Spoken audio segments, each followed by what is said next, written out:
And once again, we're live. Today's Thursday, July 9th, and you're tuned in to NEZ SEZ, a place where musicians can come together and inspire each other to play more guitar. Thanks for being here, everybody. We have an amazing show tonight. My name is Dave Nesdahl, and as always, my co-host Ty Price. How you doing, Ty? Dave, I'm doing great. Hope you are. It's always good to be with you on Thursday. And you're right. It's going to be a super show. Dave, the words inspirational guitar player get thrown around a lot these days. But our special guest tonight, he embodies that description. J D Simo is a phenomenal guitar player, writer, producer, singer, and performer. He's a young man with an old man's soul. JD is in touch with music on a very deep level. Listen, he began gigging before he entered high school, and he's played on hundreds of sessions. And JD writes and performs music that is truly heartfelt and soulful in a deep, meaningful way where every note the man plays is intentional and it's presented with conviction. His music is impossible to define with today's labels. Early rock and roll, traditional blues, jazz, R&B, soul, it's all there. He's a very gifted artist, and we're so happy that he's agreed to join us for a conversation tonight. Please welcome to NEZ SEZ, Mr. J D Simo. JD, thank you for joining us. Man, thank you. Stop. I have one more. How about 500 album credits? I have a lot of past trauma, man. I can't take compliments. Thank you, though. You're far too kind. Well, we're so glad that you have been generous enough with your time to join us tonight. Listening to your music, JD, the word eclectic just isn't big enough to encompass everything you do. You must have an incredible record collection. Spend a lot of time listening to music. Yeah, I mean, it's my favorite thing to do, and I love records and always have. When I was a little boy, like a lot of other people out there, finding music really, really young, at 3, 4, 5 years old, the escape of it, where you just melt into an album and you sit there with the cover and you trip out on it and you read everything that's on it and you look at the photos and you just kind of escape to it. And it was, it was when I was a little boy the same as it is now. It's just a really fun, beautiful way to escape. And yeah, I mean, I have a very decent record collection. I have everything that I like, and that's, it's definitely light in some eras, and also some genres. But I mean, my appreciation is fairly wide. I mean, I tend to gravitate more towards sort of Black American music, whether that's jazz or R&B or blues or funk music, rock and roll, obviously early rock and roll and all different types of variations of that. But I mean, there's really no, I'm just trying to think, like, I don't really think, I mean, because there's even pop music that I think is really good. I'm trying to think of something that I don't really like. I mean, I find appreciation for most things, but my main love is, pretty much, based in American, Black music, everything kind of stems. How did that love for early American Black music begin? I mean, can you remember some of the earliest music you were listening to? Oh, sure. I mean, growing up in Chicago, I was fortunate enough to grow up there and grow up in the city. I didn't grow up in the suburbs or anything. I grew up in the city, and we had a couple of different really great resources where I grew up. One was WXRT, which is still around and is a supportive radio station to me, and I grew up listening to that radio station. And that radio station in particular, it still is very much the same as it was back when I was a little kid, but it was great because they would, when I was a little boy, they were breaking Nirvana or Stone Temple Pilots or Pearl Jam, but then they were also playing Elvis Costello. They were playing the Staple Singers. They were playing at night. They would play Muddy Waters or they would do like these, especially during Blues Fest during the summer. They would do these sort of like a night in tribute to Chess Records and all that stuff. And when I'm a little kid, I don't know what that is, So the exposure of like what was current, but also what was historical, and just Bob Dylan. They were the radio station and still are that would, like, if a new Bob Dylan record came out, they would play the new Bob Dylan record, or they would play the new John Prine record, or they would play just really good quality music. And so that was a big influence. And then also I was really fortunate to have an incredible public library in the neighborhood I grew up in, the Lincoln Park area of the north side of Chicago. And initially, my oldest, not my oldest, but my older sister, and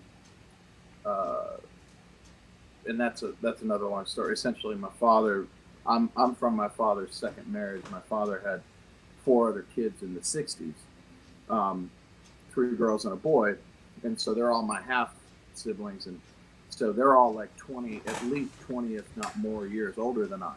And one of those, my sister Diane, lived with us from time to time, and she was a huge Saturday Night Live fan, and so I saw like the movie The Blues Brothers when I was like 2 years old, or 1 or 2 or 3, and so that was a very early exposure, and I was obsessed with that movie, and I loved Steve Cropper.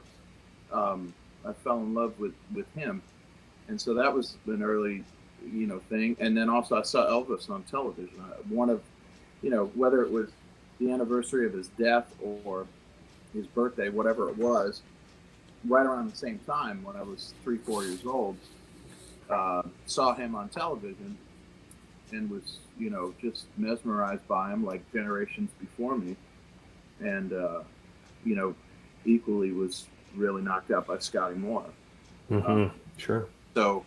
So that was the earliest, and as you know, music is like a family tree. One thing is connected to hundreds of things at times. Whether it's a producer or a musician or a songwriter or a record label or an acquaintance or God knows what. And so with the help of groovy people at the library, I was able to sort of piece together things that starting at 4, 5, 6 years old,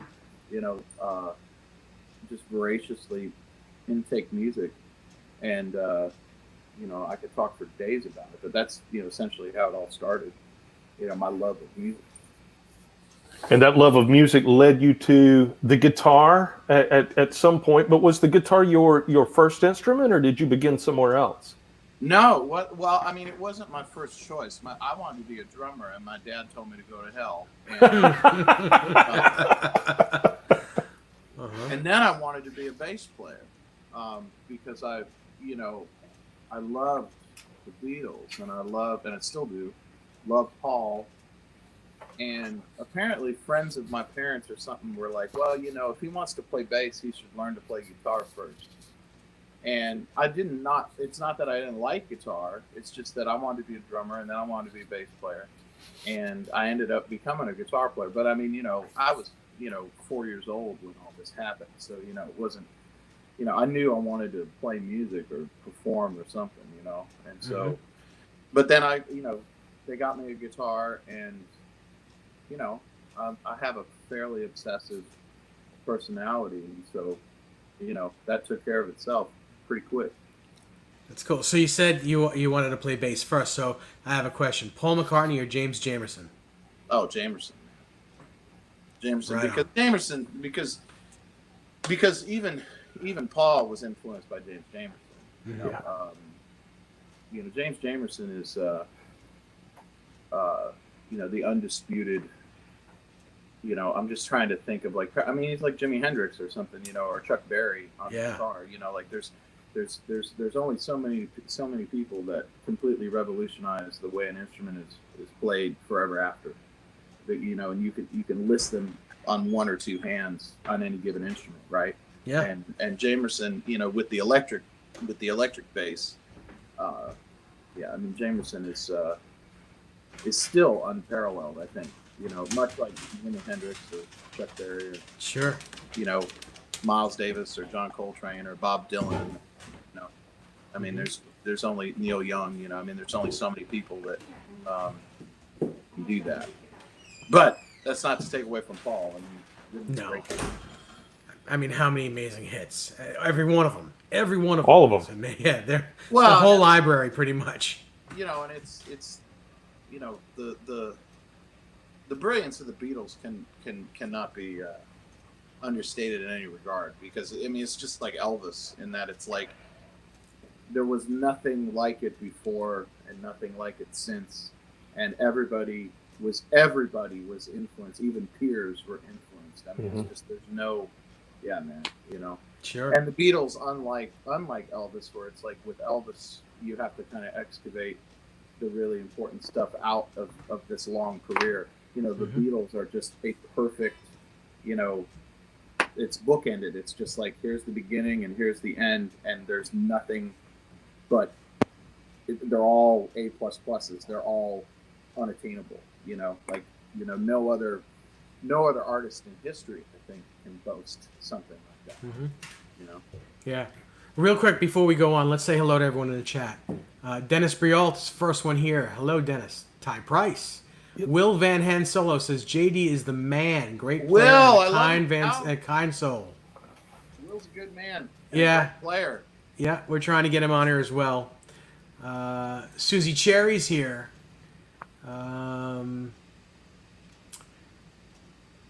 Let's see. Ben Coombs is here. Dwight Bailey.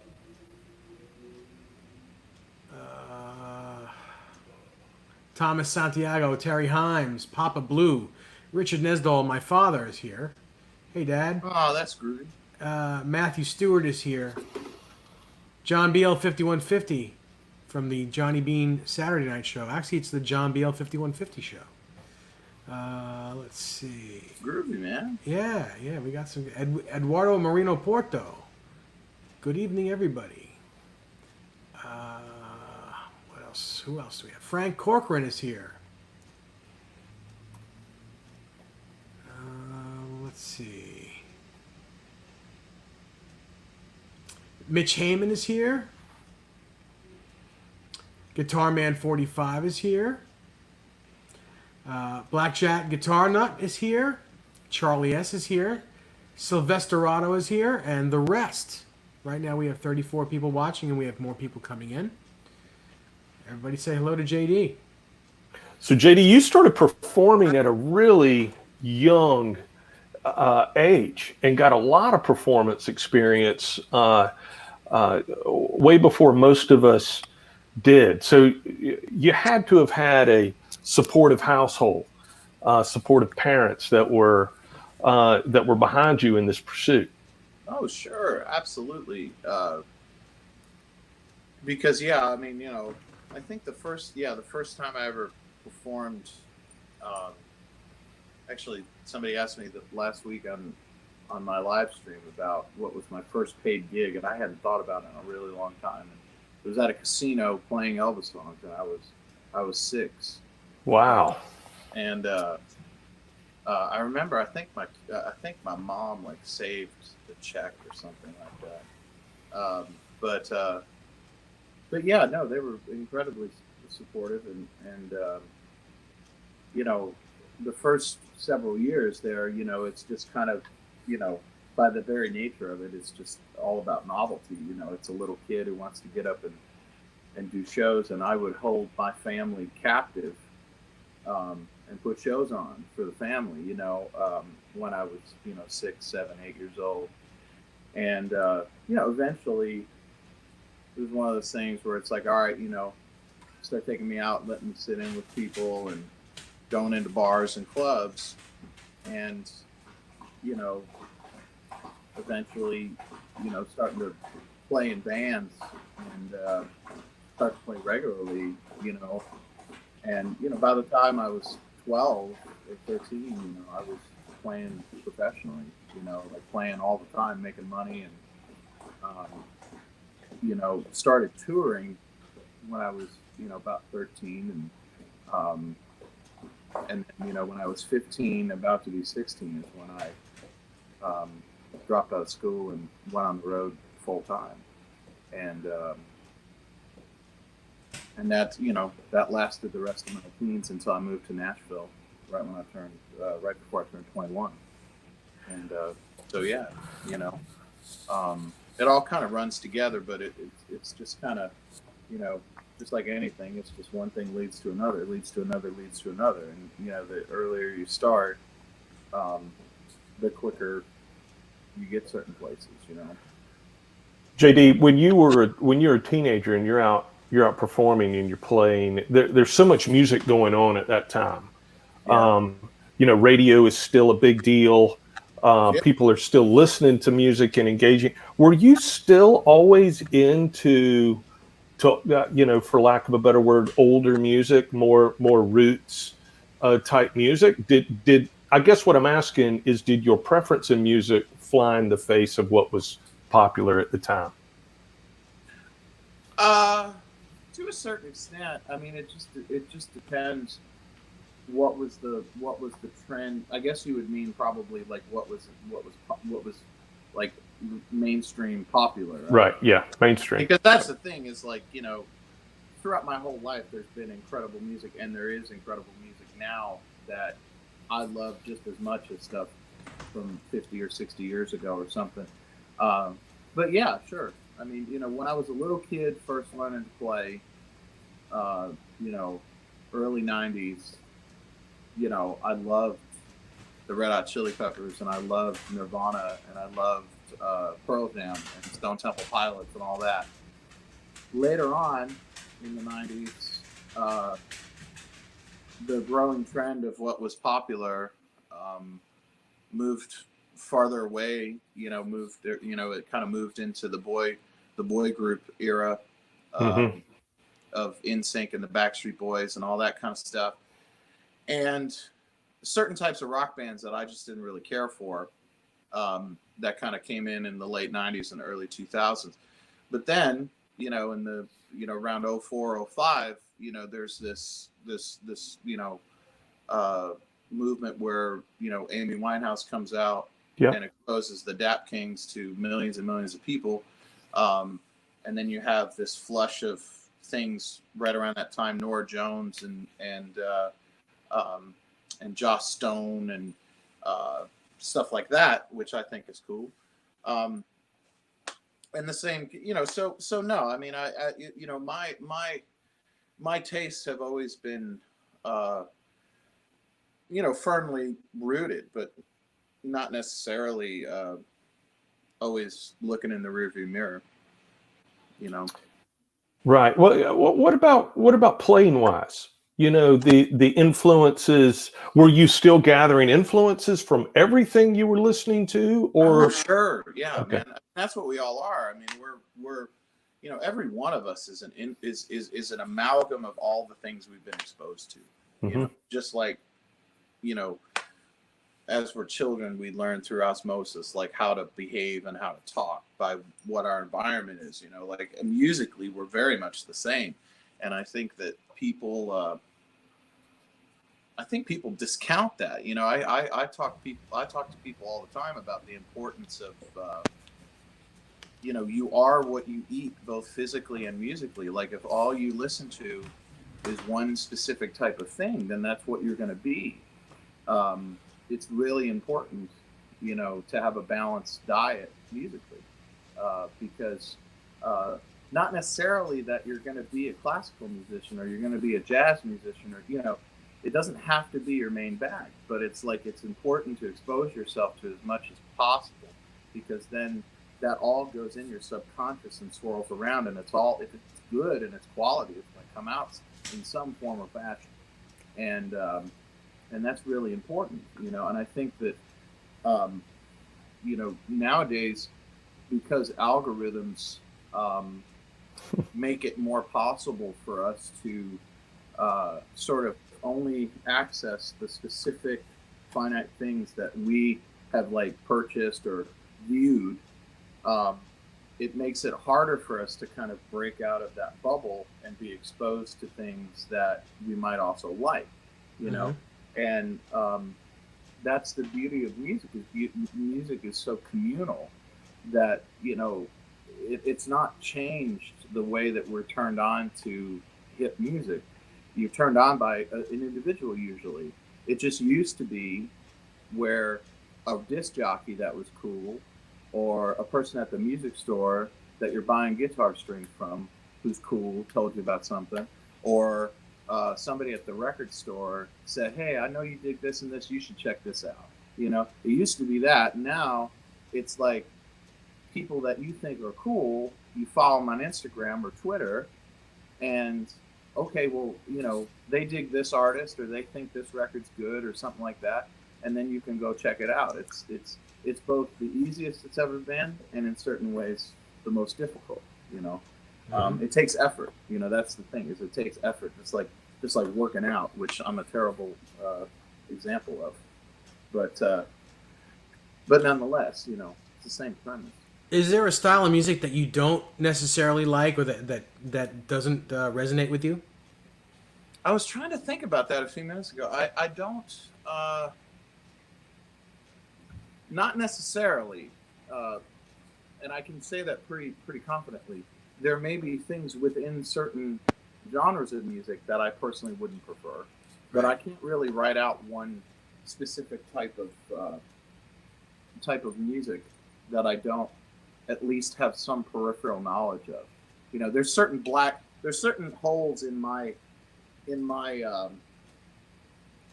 knowledge. Like, you know, I'm very well versed in like rock and hard rock and stuff like that, but I'm not as well versed in metal.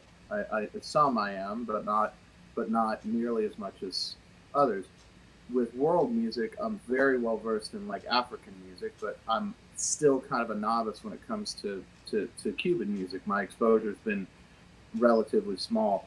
You know, things like that, you know, where you know, I'm speaking in generalities, but it's, no, I would say that there really isn't a specific thing that I'm like, I just can't stand that, you know, not necessarily. Our friend Ben Tom in the chat says J D Simo is one of my favorite guitar players alive. Smoke and tone, great chops, and more importantly, his vibe and groove are so on point. Love you, brother. Man, I love you too. Thank you. That's so kind of you, man. Thank you. Yeah. I try. Good stuff. Good stuff. So, JD, I got to ask, for a lot of us that began playing in our teens, and you began playing way before that, we spend these formative teen years doing a lot of shedding. Yeah. You know, working on technique. And I know that your experience is much different because you're actually outperforming. How was that experience for you different than, say, a player that may have spent a lot of time locked away in the bedroom? What kind of formative lessons did you learn having the path that you had? Oh man, that's a really good question. I mean, there's an old adage, and I think Mick Jagger says this all the time, that it's like one night in front of an audience, you know, is equal to like a week in the rehearsal room. And I think that that's really true. I don't know about the equation of it, but for whatever reason, and I think we all feel this, we all understand this, that it's like no matter how much effort you've put into refining something or learning something, the second you're in front of one person, that's all it takes, is one person, it's different. Mm-hmm. It's immediately different. And it's a different skill set. Something happens to us, and I don't know what that is. I mean, it's I mean, we could talk all night about that, but something happens. And so there's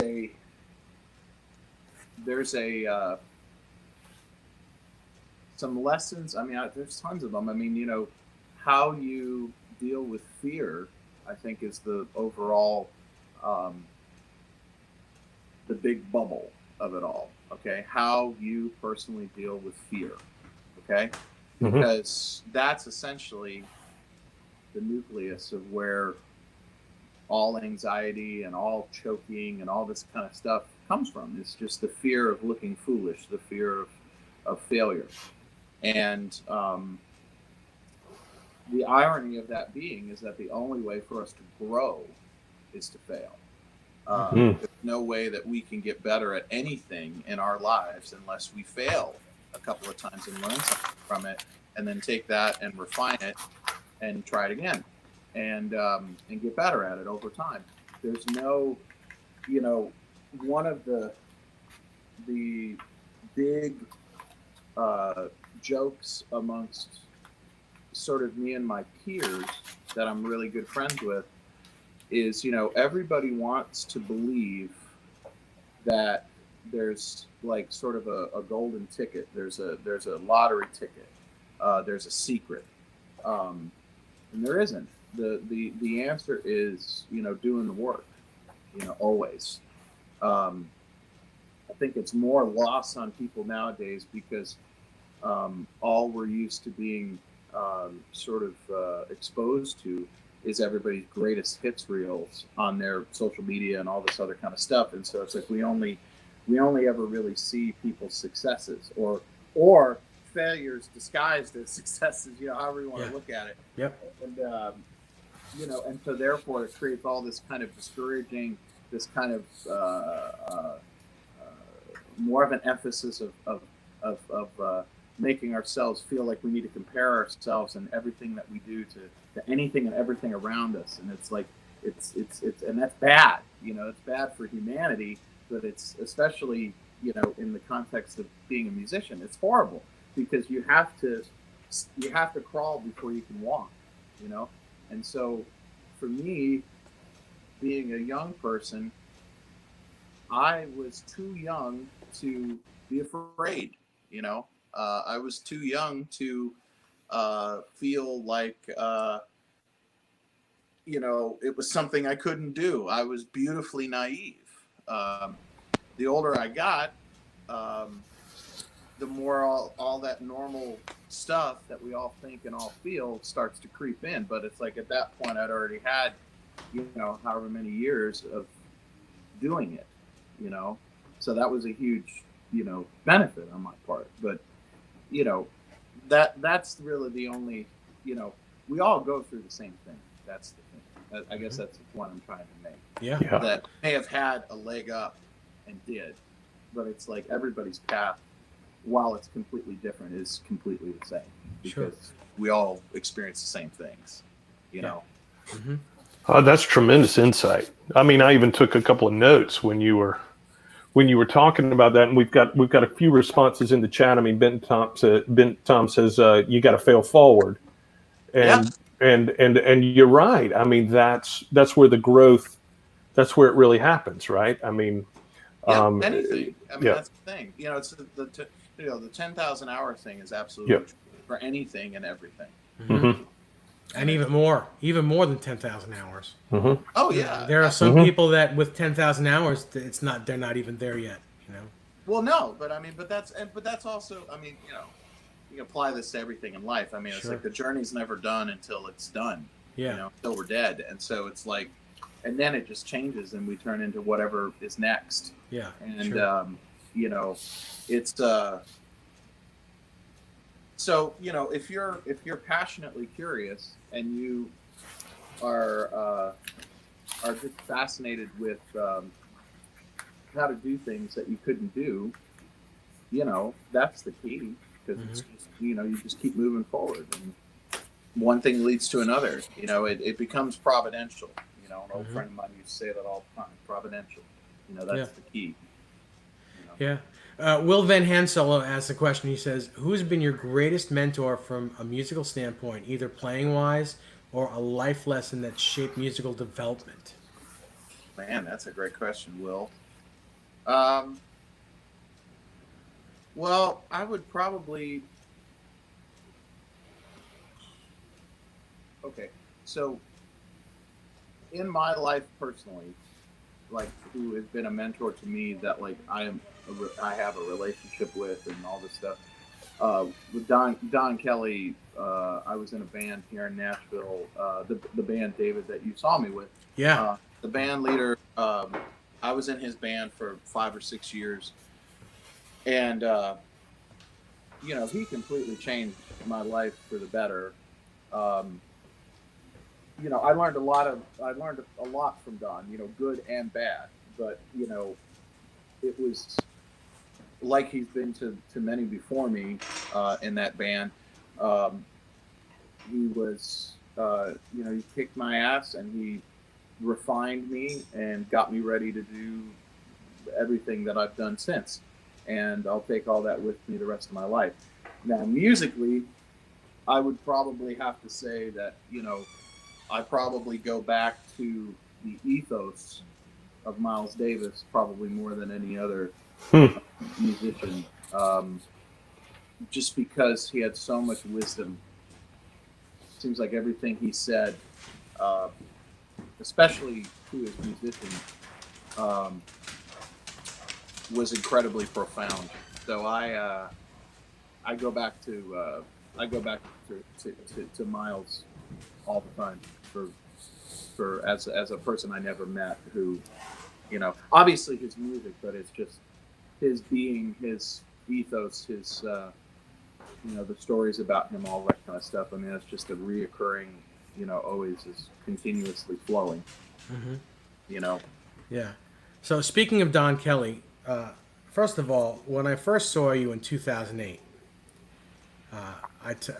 this New York boy went to Nashville to play at Gibson Jam, and I saw you, and it was a life-changing experience. And I don't want to blow smoke up your rear end, but to watch you play this music and with the veracity that you played it, it changed my guitar playing, the way I thought of guitar. But I want to know how long did it take you to do that gig, to get ready for that gig, and not to mention, I mean, on a separate note, did I just recently hear that Don Kelly retired, or he is retiring? Yeah, he retired. Uh, he announced his retirement just a couple of weeks ago. Yeah, I thought I read that. Yes, but in true Don fashion, his last gig was before the pandemic, so no one could do any fanfare for it. And I love that. And so, yeah, I hadn't talked to Don in a very long time. And I talked to him a few weeks ago. We had a wonderful conversation and laughed a lot. But to answer your question, well, first of all, thank you for the kindness. I really appreciate the kind words. It took me, I was, I worked diligently every day, all day, until it was time for me to go down and play with him. For at least a year, if not a year and a half, of constant, just shedding. Because when I to kind of encapsulate the story of how I got the gig, so I was about to be kicked out of this place I was living. I was not living in a very awesome part of town, and I was going to get kicked out of there because I couldn't get anything going. And so I went in dramatic fashion to go play on the street corner downtown and try and make some money. And Dave Rowe, who is the lovely bass player who was in the Don Kelly band for a long time, and I knew Dave, and Dave was the bass player for Johnny Cash and many, many others, but a legendary session, and live bass player. He said, "What the hell are you doing down here, man?" And I told him the truth. I told him that how desperate of a situation I was in, and he took pity on me and introduced me to Don. And I followed him into the club. He introduced me to Don, and Don finally reluctantly talked to me after Dave kind of bugged him for quite a long time. And he says, "What?" And he came up to me. He said something to the effect of, "Well, Dave says you're pretty good. Why don't you come back on Sunday, and I'll get you up, and we'll see how good you are." And so I don't remember if that was a Wednesday or a Thursday, but I only had a couple of days. And so, like, in those couple of days, I just shed. Well, first of all, I stayed that night and watched the show. And Guthrie Trapp was a guitar player at that time. And I just was like, fuck, man. Mm-hmm. Yeah. And, but here's that thing. I mean, it's like I was desperate enough and naive enough still, even though I've been playing my whole life, to go, well, what do I got to lose, you know? And so I shedded as best I could in those couple of days and went and sat in on that Sunday, and obviously was okay enough for him to say, hey, you know, I need somebody Wednesday, you know, can you come play Wednesday? And so I started subbing right away, which immediately changed my life and allowed me to be able to stay in Nashville, because I was making enough money to just barely scrape by. And then over time, I started subbing for Guthrie more and more, because Guthrie was sort of on his way out of the band. And then, you know, about 6 months later, Guthrie officially left, like, you know, and was gone. And so Don never gave me the gig. I would show up every night, and this went on for months. This went on for, you know, maybe 3 or 4 months, where I would show up every night, do the gig, and then he would pay me at the end of the night and say, hey, can you come and play tomorrow? And so I never knew if that was my last night with him, okay? And so that kept me, because I was not the perfect choice, okay? There were other people that were way more qualified than I. And I was working my ass off. That's what I'm saying, is like through this whole period, all I did was get up and shed that stuff and then go play the gig and then come home and think all the crap that I did, that I'm like, why did I do that? And I practice more and then go to bed and get up. I mean, that was a solid, like, you know, year and a half or more of my life. I never worked that hard in my life at anything. And finally, Don took me out to lunch and, you know, offered me the gig and said, you know, this is your gig until you don't want it no more. Wow. And so, and that was after like 3 or 4 months after, you know, after Guthrie had left officially. So I'd been subbing and playing with Don regularly for at least 10 months at that point, okay? And so I would say at least another year from that point is when I finally started to feel a little comfortable, okay? Like it took that long. And we were playing, you know, 4, 5 nights a week, you know, and it's 4 hours straight with no break. And you're the only lead instrument, as you saw, David, you know. And yeah, it blew my mind. Really amazing. My next question is, real quick, my next question is, being such a disciple of Black American music, how hard was it? I mean, yes, you did all the work, but how hard was it to turn into a chicken picker? Well, I mean, it was incredibly hard. I mean, it was one of the hardest things I've ever done in my life, but I appreciated that style of music. But, you know, that's the thing, is like, you know, in my head, there is no difference between, you know, as far as my love or appreciation, there's no difference between Kraftwerk or, you know, the Pretenders or John Coltrane or James Burton or Yo-Yo Ma or, you know, or John Lee Hooker, you know, like it's all kind of even. And so I love, you know, Albert Lee and James Burton and I loved Clarence White a lot.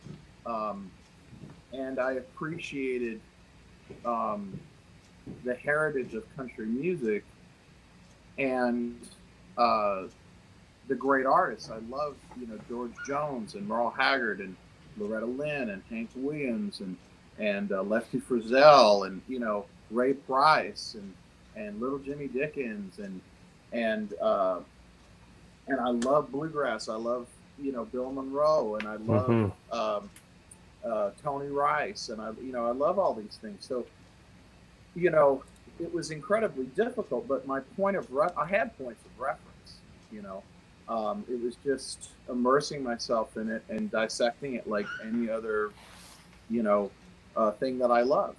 And the thing that's at the center of all that's the thing about all this is regardless of what genre of music you're listening to, there's that center, there's that intangible thing that they all have in common, and you can call it magic, you can call it like you can be real analytical about it and say it's emotive content, but it's the ability to express one's emotions, for real, not faking or jive ass, Yeah. I think that's such an important point because Don certainly knew how to pick a guitar player. I mean, he had Brent Mason, Johnny Hyland, Guthrie, Red, and now he's looking at you, and you're saying, "Well, I wasn't the most obvious choice. I got in there, I worked hard, I put the work ethic in." What do you think it was, JD? If you had to say it was, what do you think Don said? This is why I'm going to hire JD. I don't know for certain. I think that he saw immediately that I was a hard worker and that I cared, and that I was going to give everything I could. I know he knew right off the get-go that I definitely knew how to perform, which means that I would help him make money. Entertain, right? So I'd say it's probably a combination of that if I had to guess, but I can't speak for him, but that's probably what it came down to. So I'm dying to know, we kind of skipped over this piece, but at 2021, you moved to Nashville and you get this Don Kelly gig. But why Nashville? Why not New York, LA, Austin? Why not? I knew somebody. Why Nashville? I knew somebody here. That's the answer. Okay. I'd been all those places many times by the time I was, moving. Because I was my family relocated to Phoenix, Arizona when I was a teenager, and I couldn't wait to get out of there. And that had more to do with me just wanting to get out and do whatever it is I was going to do. And so Nashville, yeah, the best man at my wedding, dear friend of mine to this day, I knew him back then. And so I came here. I was considering going to Austin, but I didn't have as close a friend there. And I didn't like Los Angeles at the time. I love LA now. And New York intimidated the hell out of me. And now New York's like my favorite place on the planet. So go figure. So yeah. And New York City's pretty cool. All those places, though, they're all really cool. Great places. Absolutely. I love them all. But New York is real special to me. I love New York. And New York's been really good to me. Well, you have a friend here when you come back. Amen, man. Amen. Yeah. I just lost it. Hang on a second. Real quick in the chat, our great friend 7/8, my dear friend Jay Hannon, who I do a show with every Friday night, the Johnny Bean Show. He's having some serious surgery tomorrow, and we all wish him the best of luck and a speedy recovery. So speedy recovery, Jay. Yeah. We'll Godspeed, Jay. Yep. So JD, during this musical journey, you move to Nashville, you get this gig, you're playing 4 or 5 nights a week, 4 hours a gig. This evolution is happening for you. At one point, do you decide to say, I'm going to go out and form a power trio and set the world on fire?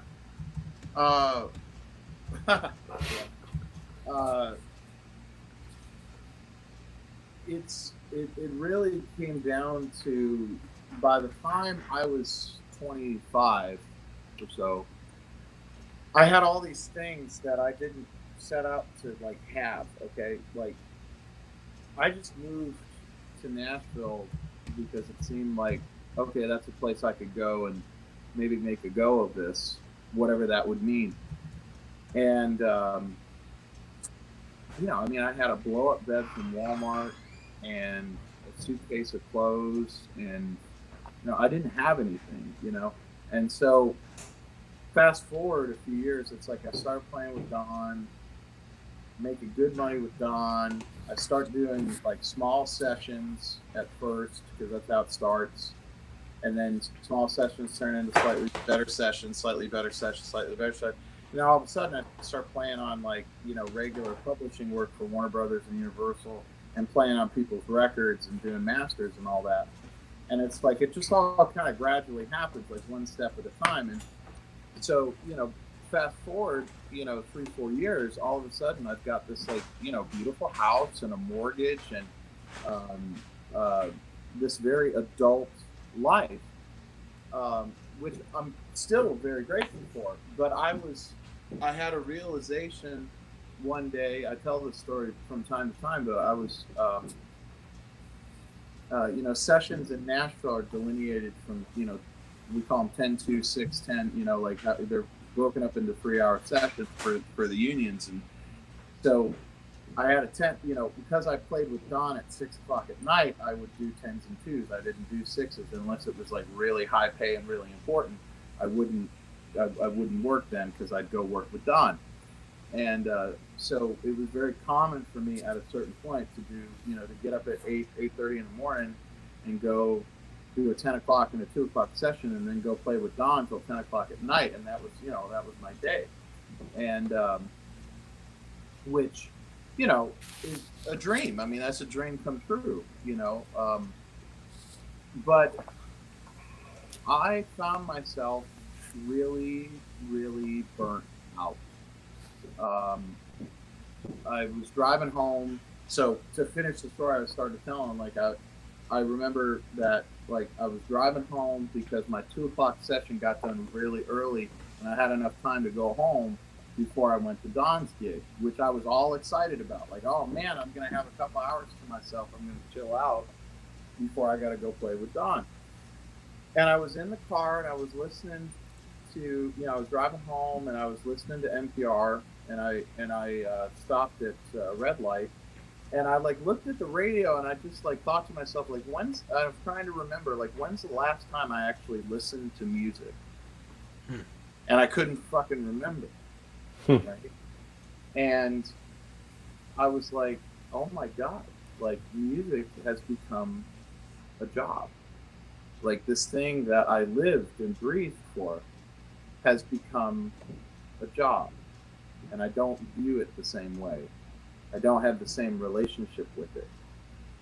And it scared me because I was 25, like that's not a problem that you're supposed to have when you're 25 years old. And so I didn't know what I was going to do about it, but I was kind of conscious of like, I got to do something about this, because if I don't do something about it now, I won't. And then I'll regret it, because I'm still young enough to do something drastic or something crazy and not be like in the situation I am now, where it's like, I'm happily married. I have a young daughter, all these types, all these, more things that ground the human being. So it was around that time, there was a band here in Nashville called Funk Wrench. And Kenny Vaughn was the guitar player in that. Kenny Vaughn, of course, from Marty Stewart's great band, and another big session guitarist here, and a very good friend of mine.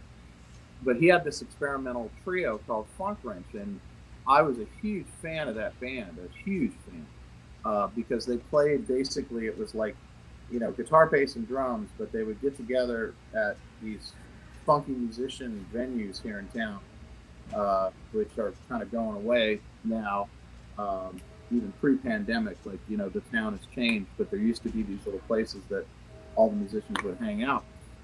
And I was a fan. They would show up and they would basically do like a bitches brew, like a Miles version of like rock music, where they would show up and just improvise for like 2 or 3 hours straight. And I was just like, this is fucking amazing, and I love this. Whatever the fuck this is, I love it. And so eventually, what ended up happening, and again, like this is like a universe thing, is Frank Swart, who was the bass player in that band, reached out to me and asked if I wanted to play sometime, and I said absolutely.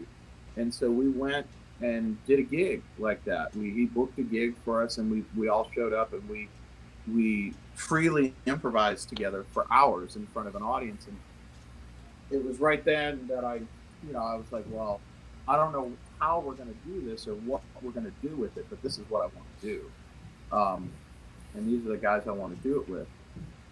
And so then it was, a slow process of like, a thing that we were doing for fun, and then starting to play locally and starting to draw bigger crowds locally, and then starting to go and play some out of town gigs, within a couple hours of Nashville, and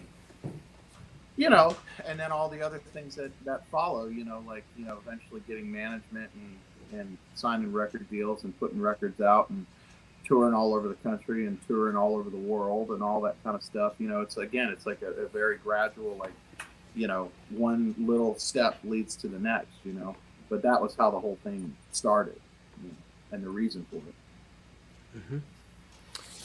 Mike Neese says that's what he loves about Eddie Van Halen. He says he always seems to be having fun, and it's all natural. It's not a job. Yeah. Yeah. Because it shouldn't be a job. I mean, there's times where it's going to be, but you have to find some way. And for me, again, like, the thing that I want to like really kind of try and convey is that I realized that there were other things that I wanted to do. And if I didn't do them at that point, I wouldn't do them. I had the foresight enough to sort of realize that with myself. And it wasn't at all to like, the gratitude that I had to be in that position. But I also worked really hard too. So I mean, it's a two-sided thing. But I also had I've always had a life full of mentors looking out for me. And I had a lot of other musicians that I worked with that saw the position I was in and were like, dude, you got to go do this. You got to go do this. And some who didn't say that, but they weren't the hip ones. They weren't the ones I wanted to go to lunch with anyway. Mm-hmm. Well, I've seen you perform live, whether it be live in person and live on YouTube or whatever social media, and you're fun to watch. You're actually it's not just like watching a great guitar player and 5 minutes later, you're bored of him. Great licks, great chops, but whatever. You're actually you're a great entertainer, and I enjoy watching everything that I put on this computer with you. Well, thank you, man. I appreciate it. I have a good time, man. Yeah. Even when I'm not having a good time, I'm having a good time. And whether you're using a full Marshall stack or a deluxe reverb, it's the same. The veracity is still the same. It's amazing. Oh yeah, man. That's just the that's just a pair of underwear or whatever. I mean, it's all a means to an end. It's whatever. Equipment is completely a whatever it is at that moment that's going to give you what you need or want.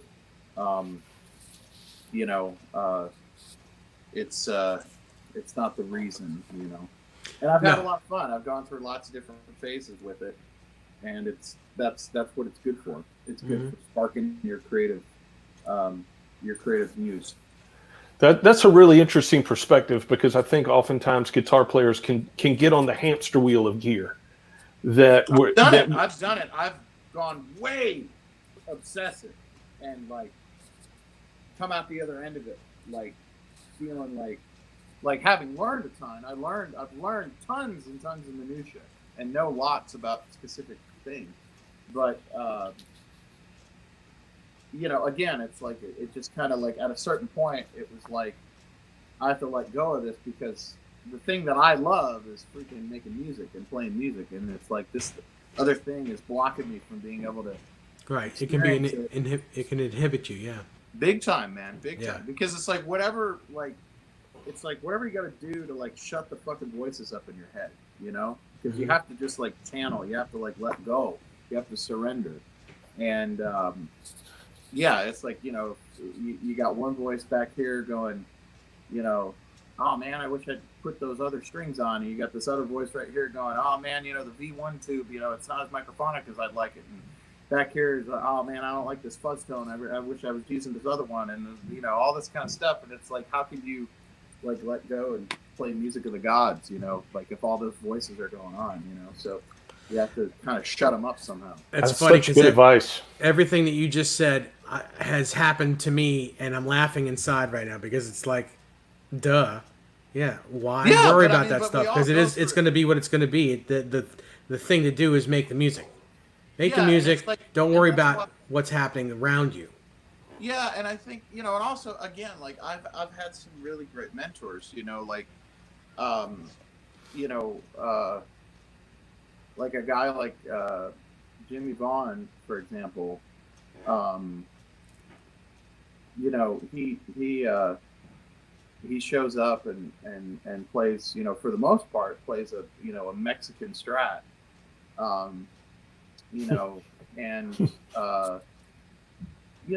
has vintage beautiful instruments and certainly has the money to play whatever it is that he wants. And it's like, but he just has fun and doesn't really think about it, doesn't put the utmost importance. Like, and that's not to say that he doesn't like have one that like, oh, this is a good one. I like this one, and it's not to say that he doesn't have nice stuff. It's just that, the importance is not on the thing, it's on, what it is that he's wanting to convey, or digging on a new record, and I think that's, again, it's like you are what you eat, and so I'm really lucky because there's a lot of people in my sort of either people that I personally know and I'm friends with, or people like that are kind of in my peripheral that are like kind of good examples for always kind of reeling it back into the music and the listening, Mm-hmm. You mentioned Jimmy Vaughn, JD, and I love Jimmy. I will say that maybe some of the success that he had with the Thunderbirds and the big MTV hit, while that was, I'm sure, great for Jimmy's bank account, it really didn't showcase how terrific he is as a more traditional type of player. And even his Strat tune, very different than other Strat players. Oh yeah. Very. I keep using the word traditional, but I mean that in the purest way. No. Yeah. Well, the thing is that like Jimmy, and this is the thing that like I think all of my peers that hold Jimmy in a really high place, which I do, he's my preference. I prefer him over his brother, and that's not to say that I don't highly revere his brother. That's and there was a time in my life when I was like a teenager, early teenager, where I was like many millions of others, completely fucking obsessed with his brother. Yeah. But I heard Jimmy when I was 18. I heard the first Thunderbirds record, "Girls Go Wild," and it was unlike anything that I'd ever heard, in that it was like a young, baby boomer white guy who sounded like the real thing. And it was perplexing to me because I was like, well, this sounds exactly like all those records that like Stevie and Eric Clapton and all these other people talk about. But this is a guy that's like that age. Like this was a young guy then. Obviously Jimmy's an elder statesman now, but and I was really fascinated. And around the same time as when I heard the second Paul Butterfield Blues Band record, East West, which featured Michael Bloomfield, and I felt the same way about Michael Bloomfield, where it was like, this is a baby boomer guitar player who sounds like a blues player, who doesn't sound like a rock player playing blues, because there's a big difference. Big difference. And it's harder. I can honestly say from my own path, it's harder to play. It's easier to play the more rock oriented stuff for whatever reason. It's easier to sort of sit down and assimilate. It's a lot harder to play the more authentic stuff. It's harder to get the phrasing right. It's harder to get the sound right. It's harder. I don't know why that is, but it's like the classic, like Bill Bramhall too. I remember him saying one time that it's like, you can sit a really great musician down and say, play blues or play this or something like that. And it's like they think they can, but then you listen to it and it doesn't, and it's like, no, that's not it. Maybe the notes are correct, but you're not doing, like, there's more to it. And so that's that very essence, okay? That very essence of, okay, I'm playing the notes, but why does it not sound right? I think maybe thing that fascinated me and still fascinates me to this day. I think you're doing it. I think you're doing it now with just plugging a guitar straight into an amp clean and turning it up. The simplicity of no pedals, guitar, cable, amp, and just play what comes from the heart. I think that's it. Well, that's at least the road to it.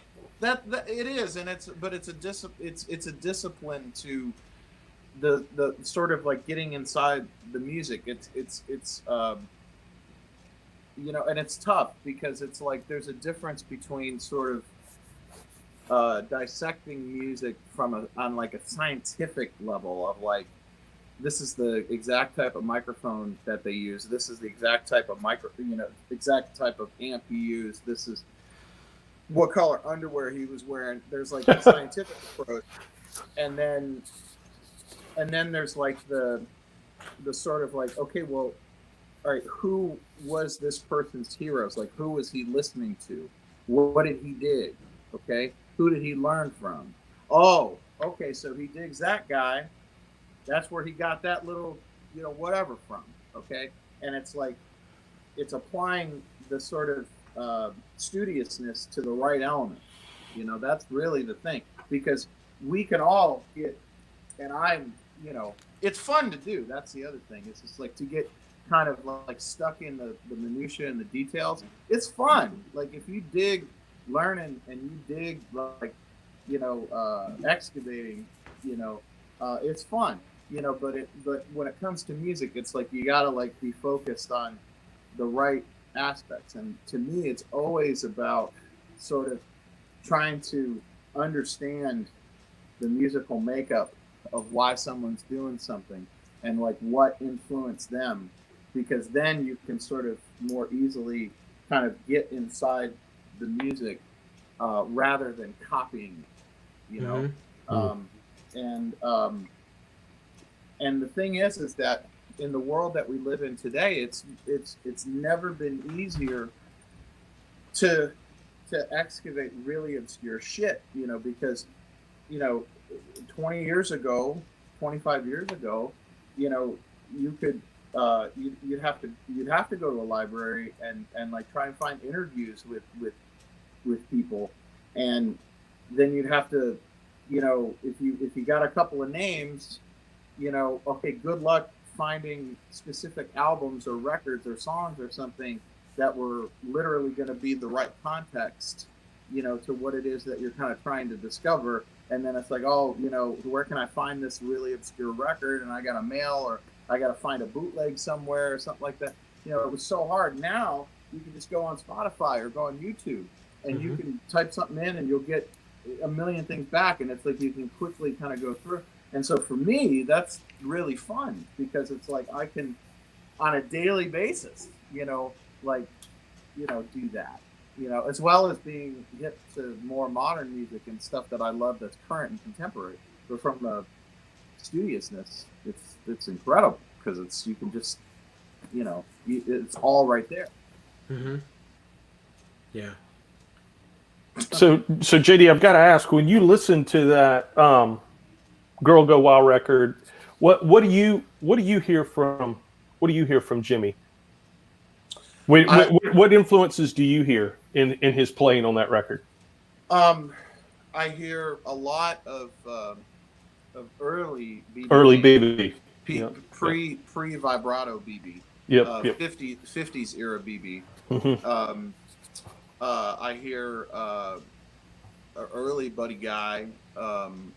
There's a record that I talk about all the time. It's called Big Bill Hill's Live at Copacabana, and it's Big Bill Hill was a radio DJ in Chicago, and he did a radio broadcast of Muddy Waters, Colin Wolf, Sonny Boy Williams, and Willie Dixon.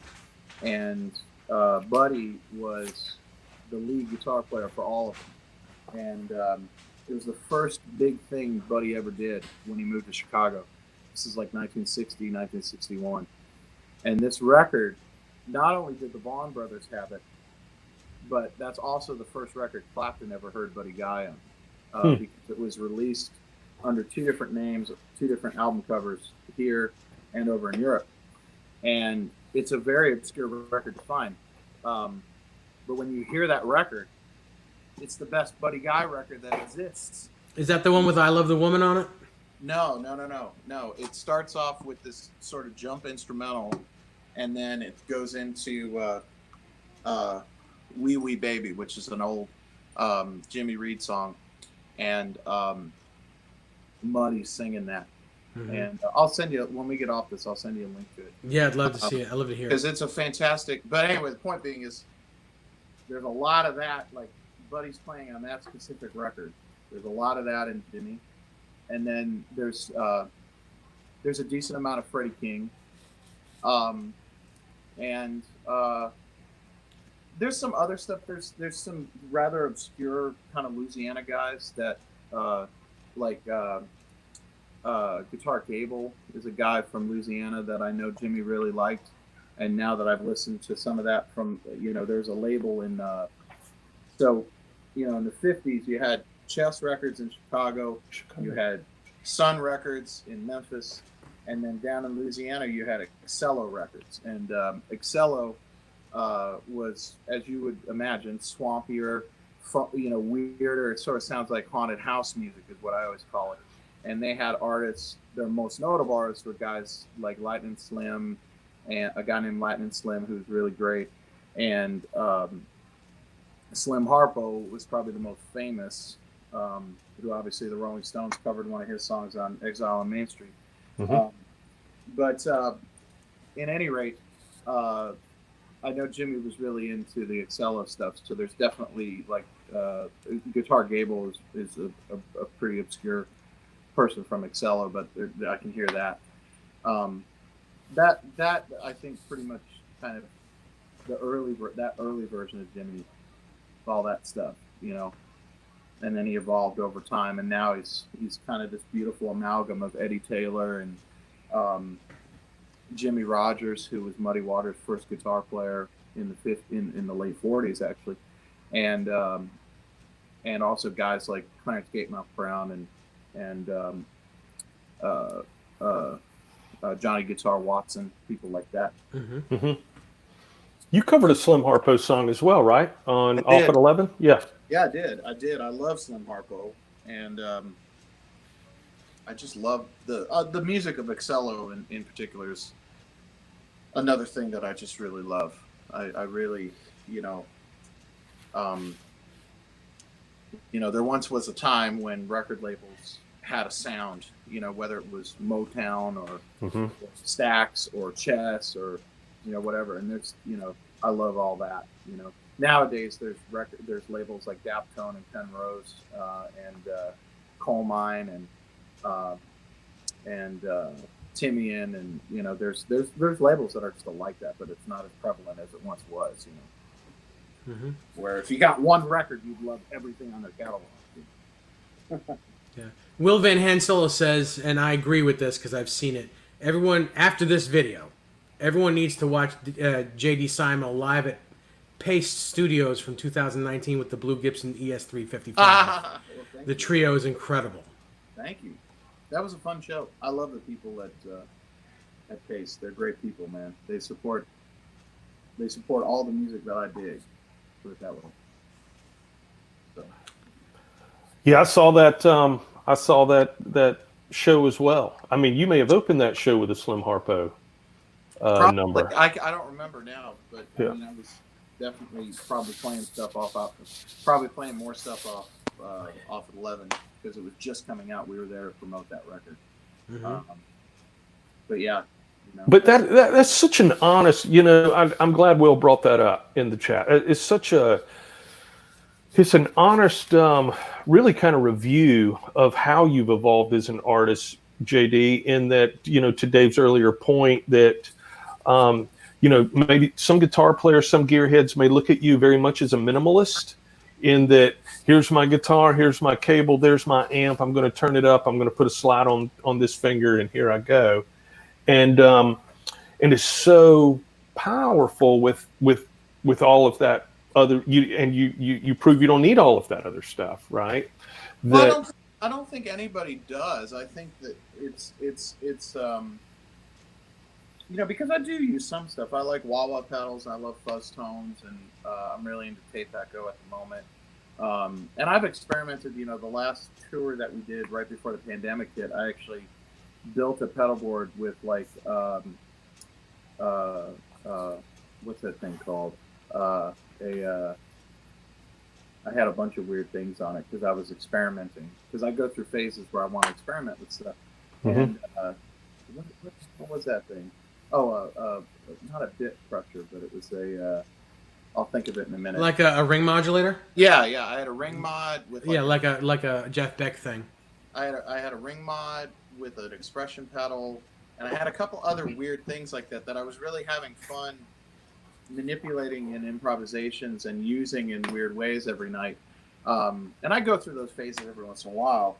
But anyway, the point I wanted to make about it is I think that, nobody needs anything. I think that it's important to get a good grasp on how to get a good sound with your hands first and foremost. And actually, I'll tell this story because it's sort of because I didn't just come out the womb that way. It was like anything. It was a process.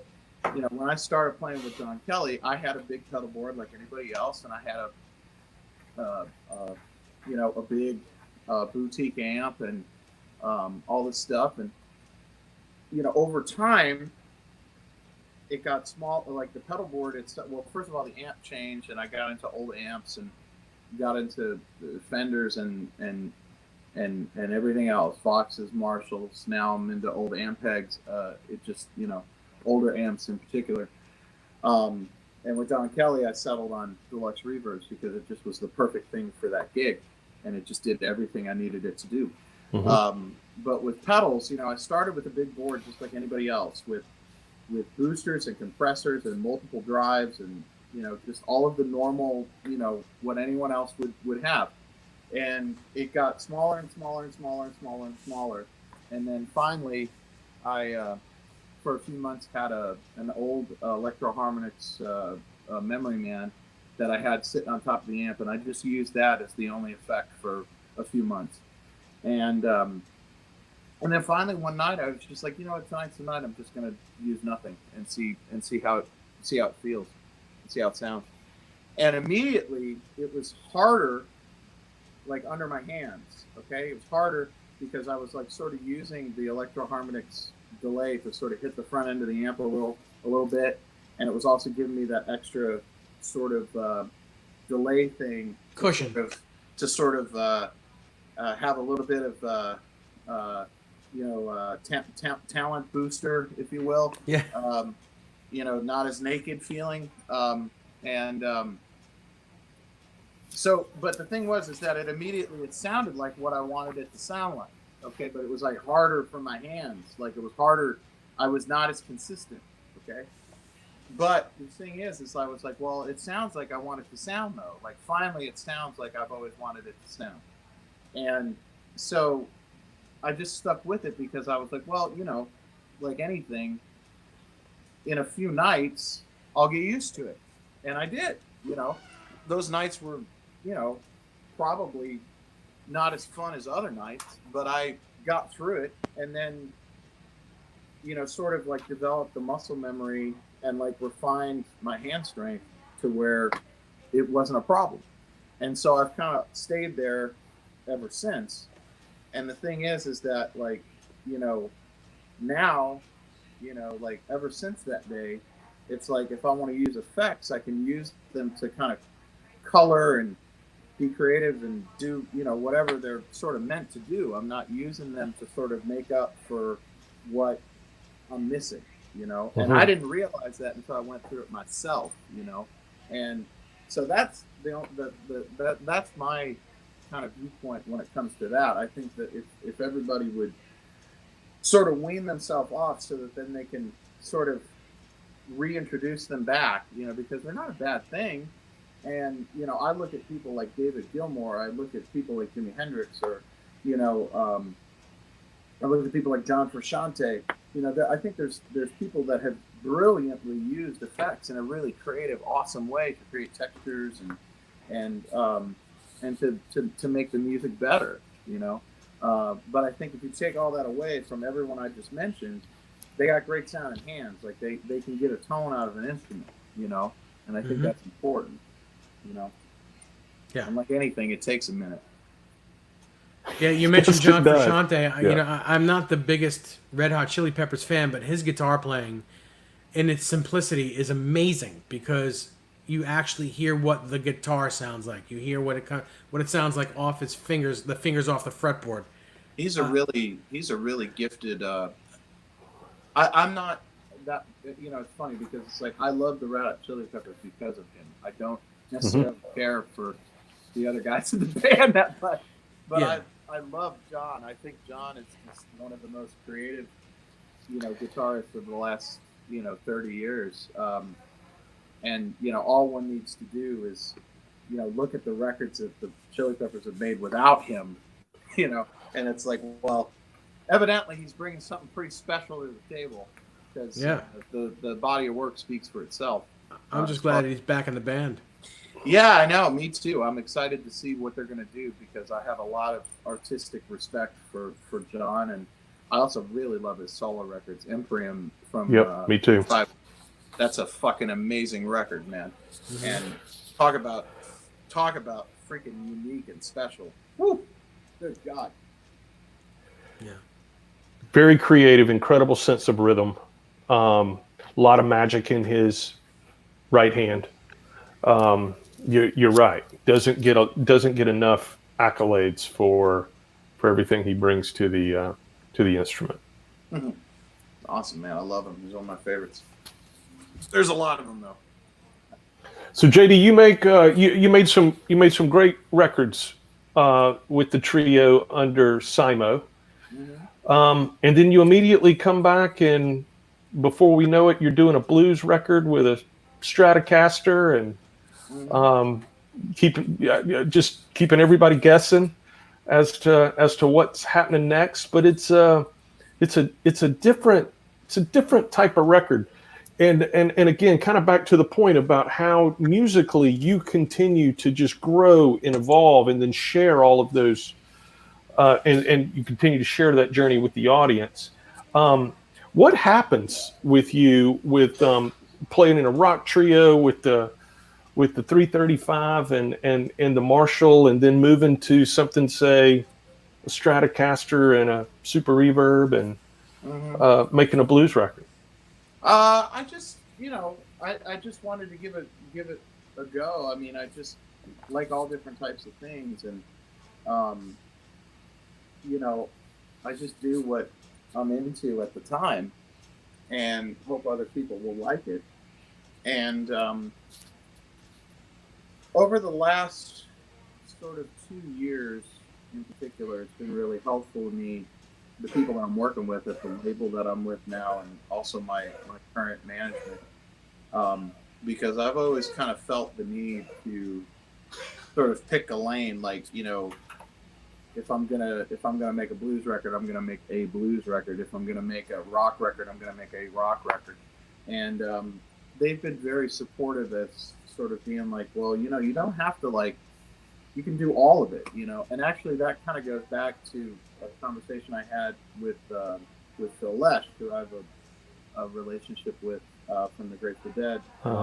I started working with Phil a couple of years ago with being a sometimes member of many with Phil and Friends, and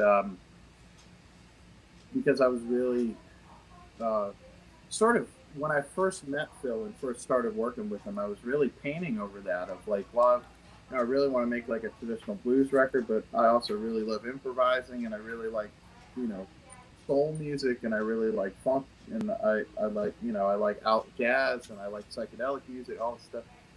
And Phil was really kind of dismissive and just being like, well, you can do it all, man. You don't have to pick one, And he was right. And so I've kind of taken that with me ever since, where I just do what I feel like doing, and they all kind of can coexist, just like the records in my record collection, I think what I love about that record, well, one of the things I love about that record is the way that record sounds. Wow. I made it down here. Did you really? Well, and I love the way that guitar sounds on that record, because it just and I don't mean this to be demeaning to any other artist, but it seems today, if you're going to make a blues record with a Stratocaster, there's an expectation of what that Strat should sound like, and how that should fit in sonically with other instruments, and you really took a very different approach to that, and reminded us all of maybe a what a Stratocaster used to sound like when it was recorded, in the late 50s and 60s, and it was really refreshing. Yeah, what I like is the use of the bridge pickup more than any other artist. Thank you. I mean, for that moment in time, and we did a couple of long tours right around that time. I was just really into Ike Turner and into Johnny Guitar Watson and all that kind of stuff, and it was, in some ways, it's probably the most simple thing to do, really, because you just plug it into a super reverb or something and just do it. It's from a recording standpoint. I'm a geek when it comes to recording, and I love sound. I could probably easily be like a recording engineer and be happy doing that. Like, I love playing music, but I love sound, and I love manipulating sound.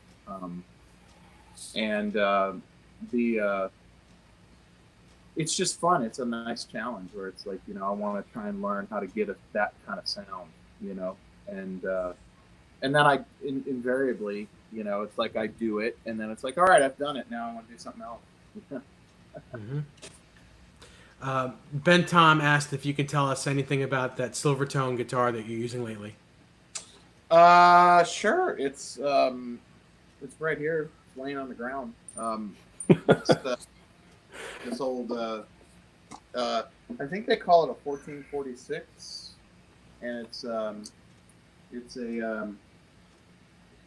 got mini humbuckers in it, and it's got a Bigsby, and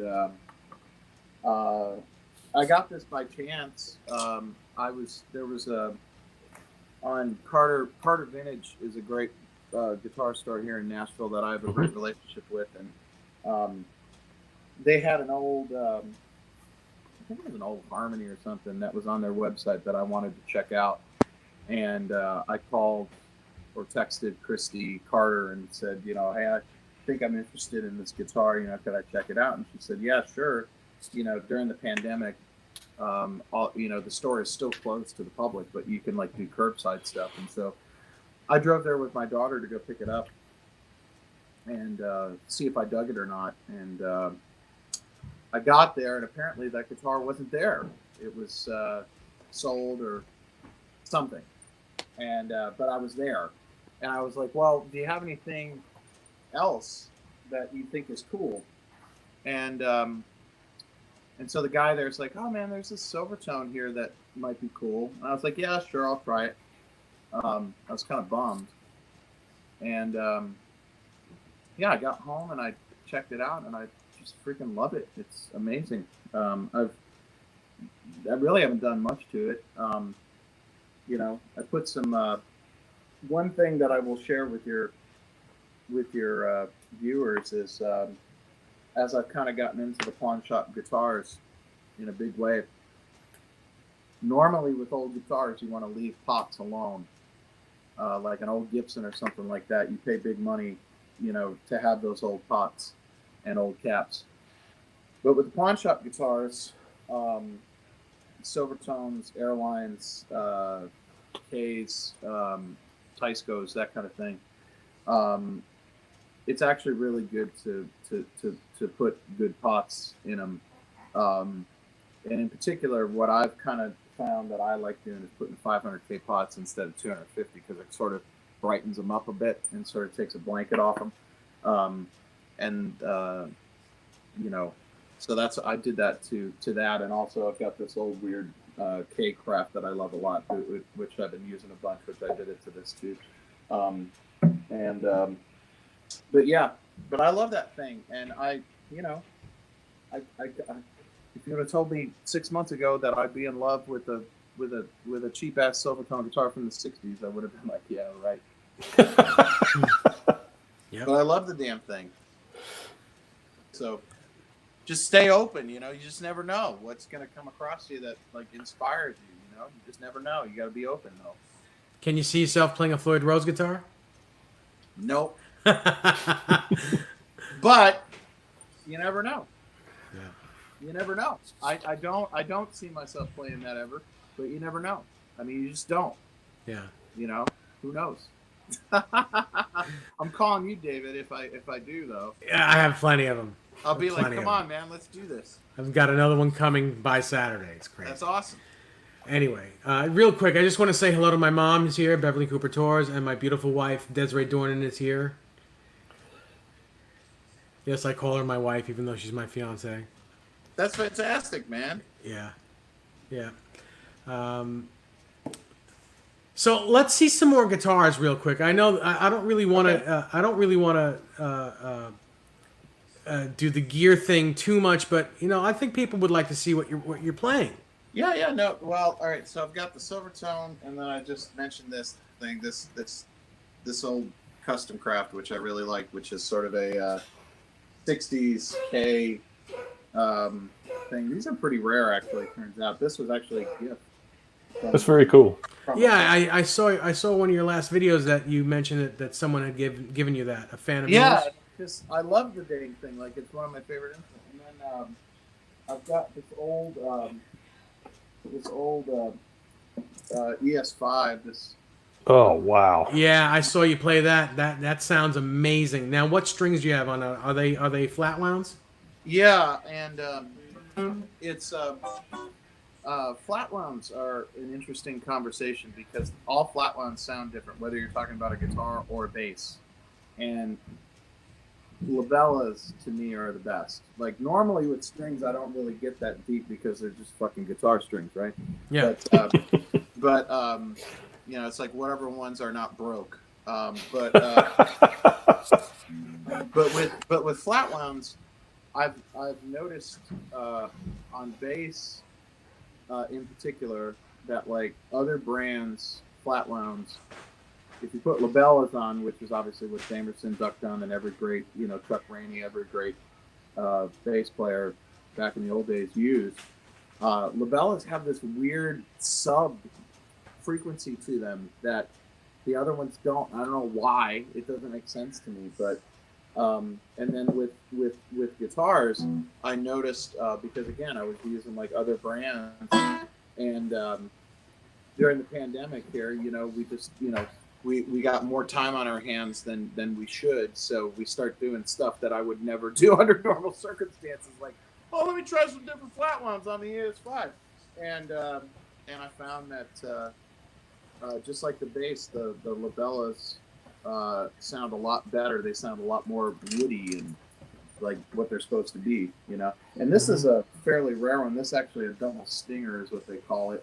I'm gonna try and get this where it's like the headstock is painted black and the heel. That's incredible. Oh, That's cool. just a gorgeous guitar. And so this is pretty rare. And this is from 1952. And I play this one a lot. This thing's been on the road with me a ton too. And then I've got some other guitars lying on the other side of the room, but I know the one that David you want to see, which is right here. So hold on one second while I grab it, because I know this is the one. We're talking about Red. Yeah, Ladies and gentlemen, Red.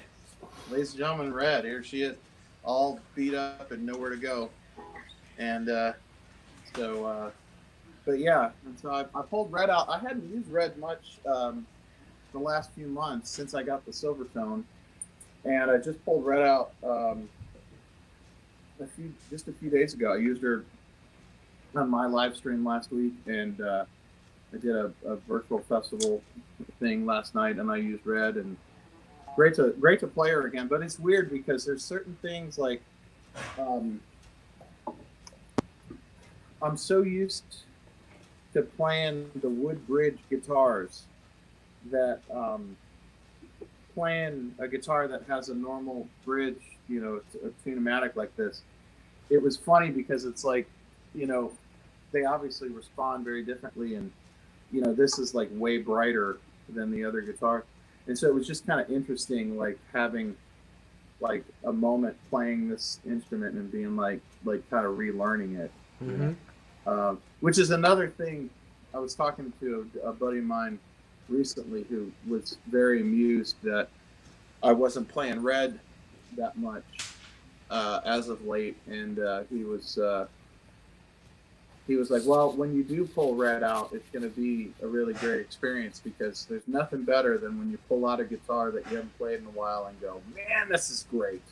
And I've played this nonstop for 6-7 years and not really played anything else that much at all.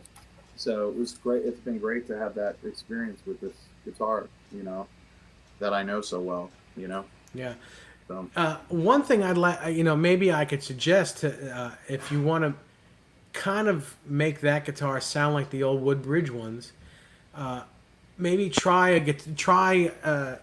nylon saddles. Oh, the nylons? Yeah, I could put them back on.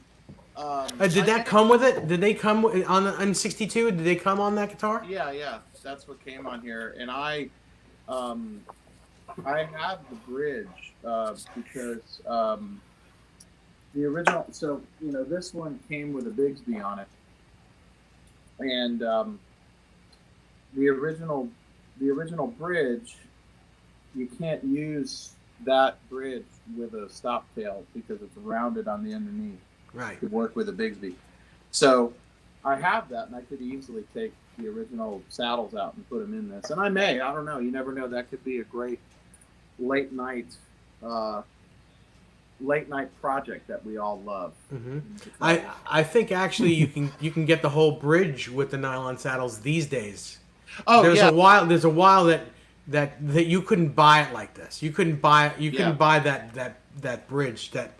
But nowadays, I think, Oh, yeah. But I'm just saying I could easily just take those out and put them in this. It wouldn't be that big of a deal. Yeah, Because I have it. But, yeah, it's funny because I've gotten used to... Because, needless to say, the old pawn shop guitars, the ones I happen to have are in good shape and play well. But, like, this thing plays perfect. So it was just like, it was just crazy. Yeah. After playing the other guitars for months, like picking this up and being like, oh my god. I have to tell you, predominantly my whole time of playing guitar, I'm predominantly a Strat style player, and I've had some 335s in the past, Mm-hmm. and I always wind up selling them. I've always wound up selling them because I couldn't bond with them. But the Yeah. minute I got this guitar, Yeah, I generally play just this guitar. that's awesome. Generally, I have a plethora of great guitars here, and I generally just every day pick this one up. That's It's great, just been man. wonderful. It's just been wonderful. That's the fun part, man. I feel, you know, a lot of it is like it starts with your mentality that it's like, you know, if you, because some people just aren't wired to like sort of bond with one particular thing, you know. Some people just aren't wired that way. They need to have a different kind of breakfast every morning, you know. Me personally, I don't really. Before we went live here, I sort of was saying we were talking about like having your guitars out or not having your guitars out or whatever, and I started to say to you guys that like I personally, when I'm not using something, I put everything away because too many options sort of like mess with me too much. Like I don't deal well with too many options. I actually like deal much better like from like being handcuffed, like being forced into a situation. I creatively speaking, I work a lot better that way. And so I typically kind of like have everything kind of put away that I'm not using. And invariably I end up giving it away or selling it or moving it along because I just, you know, out of sight, out of mind, you know. Yeah. I can understand that.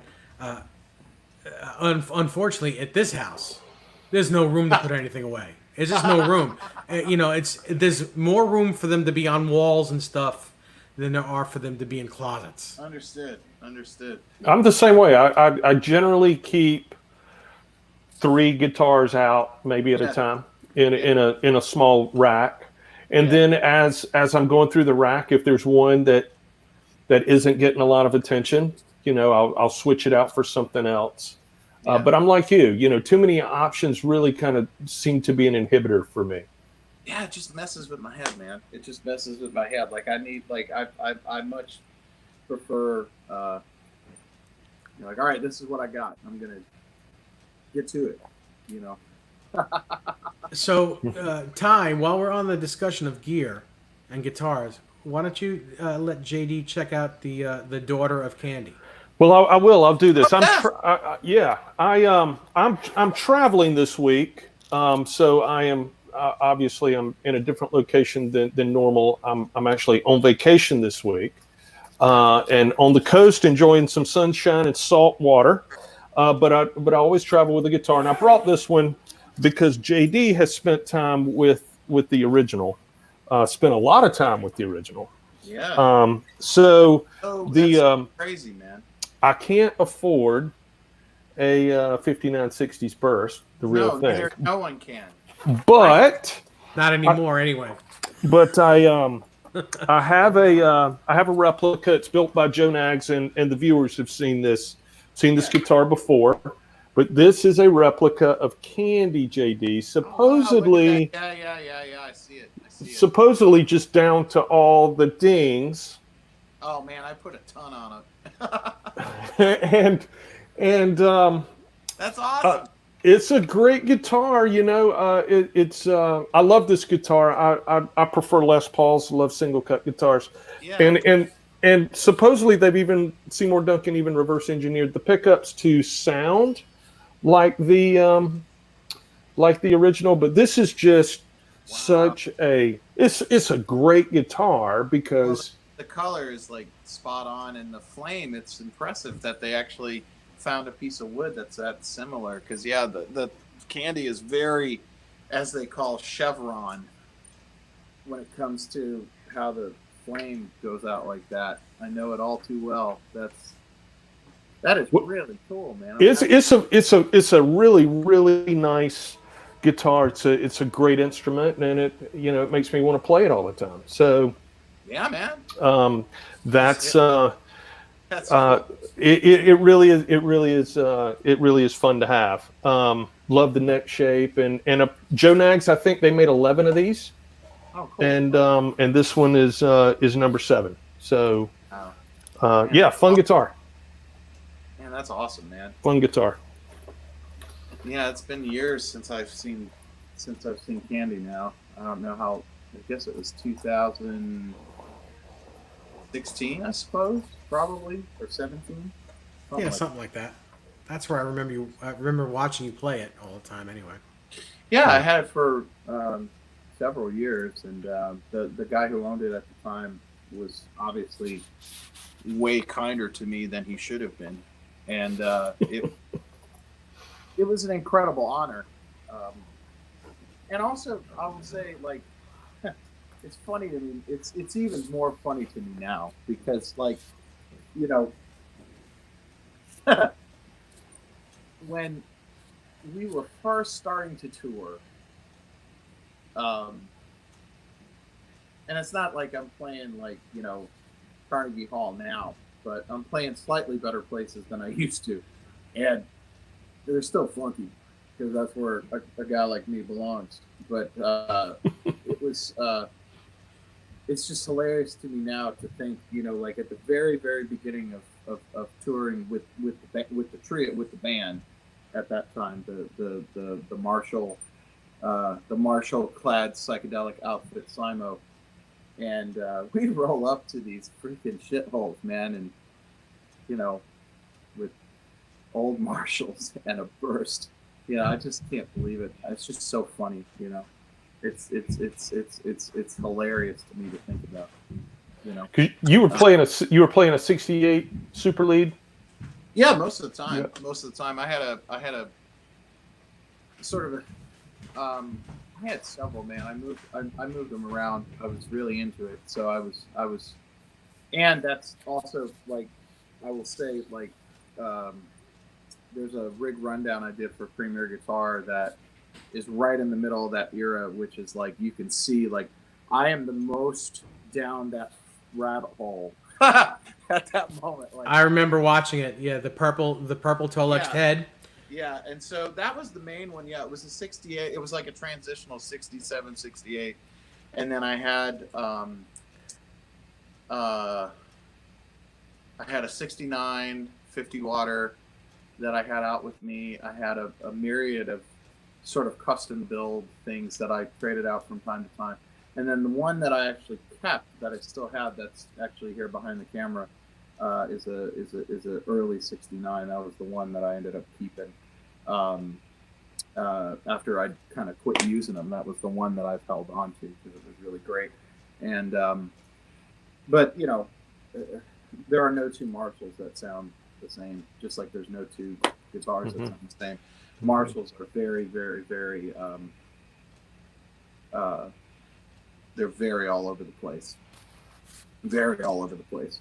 You really got to find the right one for you, and then you got to find the right cabinets for you. I mean, the Marshall thing is very involved. And I went deep, baby. I went deep. I can only imagine.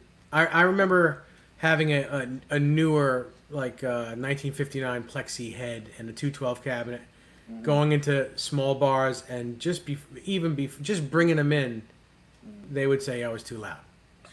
I don't know how. Well, here's the thing. Like, I'll say about this, because I think especially some of the the people that are like really into rock music and stuff like that. Like, I got away with it, but I had I was loud as shit. There's no doubt about it. But I also had like all these different ways that I would sort of temper it. Okay, and so with old Marshalls, I'll sort of give you my rundown. I haven't really talked about this that much, but it's like, first of all, I always preferred the sound of 100 waters to 50 waters. It wasn't about being loud. It's just that there are more 100 waters that I've played, and I've played through a lot of them. And I think, like, I've talked to like friends of mine like David Grissom and stuff like that are really good big Marshall guys that agree with me on this.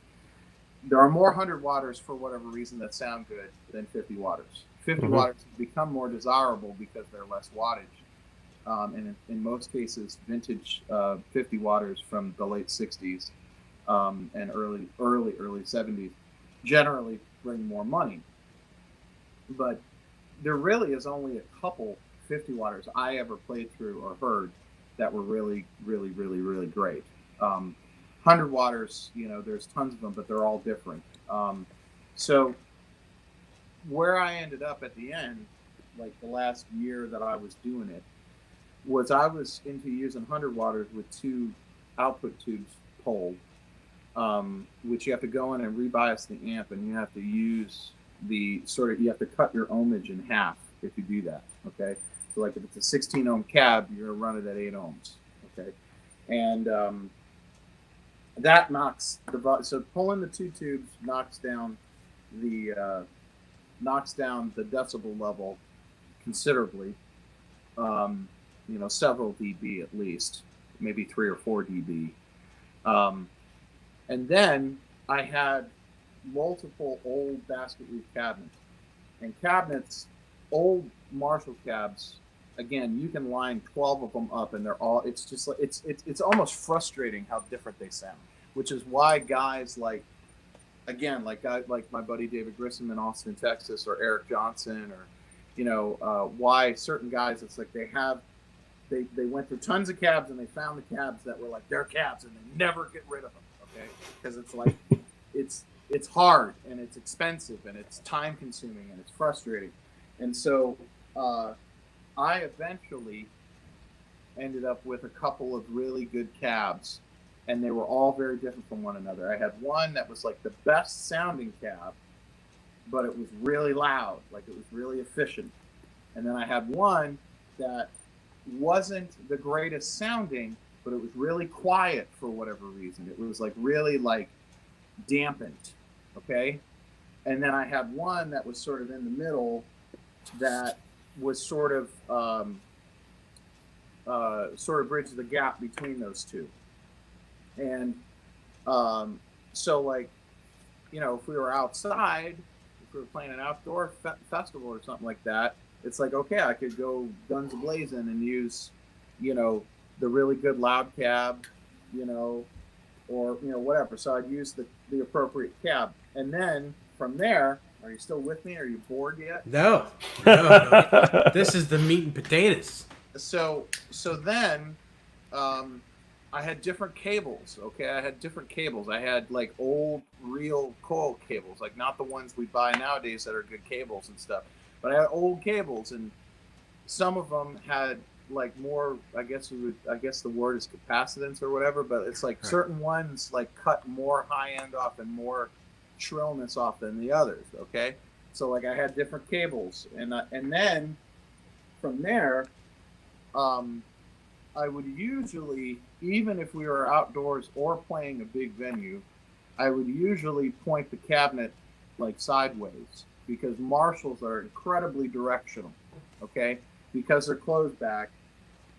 If you're on either side of it or behind it, it's like it's not even there. I mean, obviously that's it's there, okay? It's one on hand.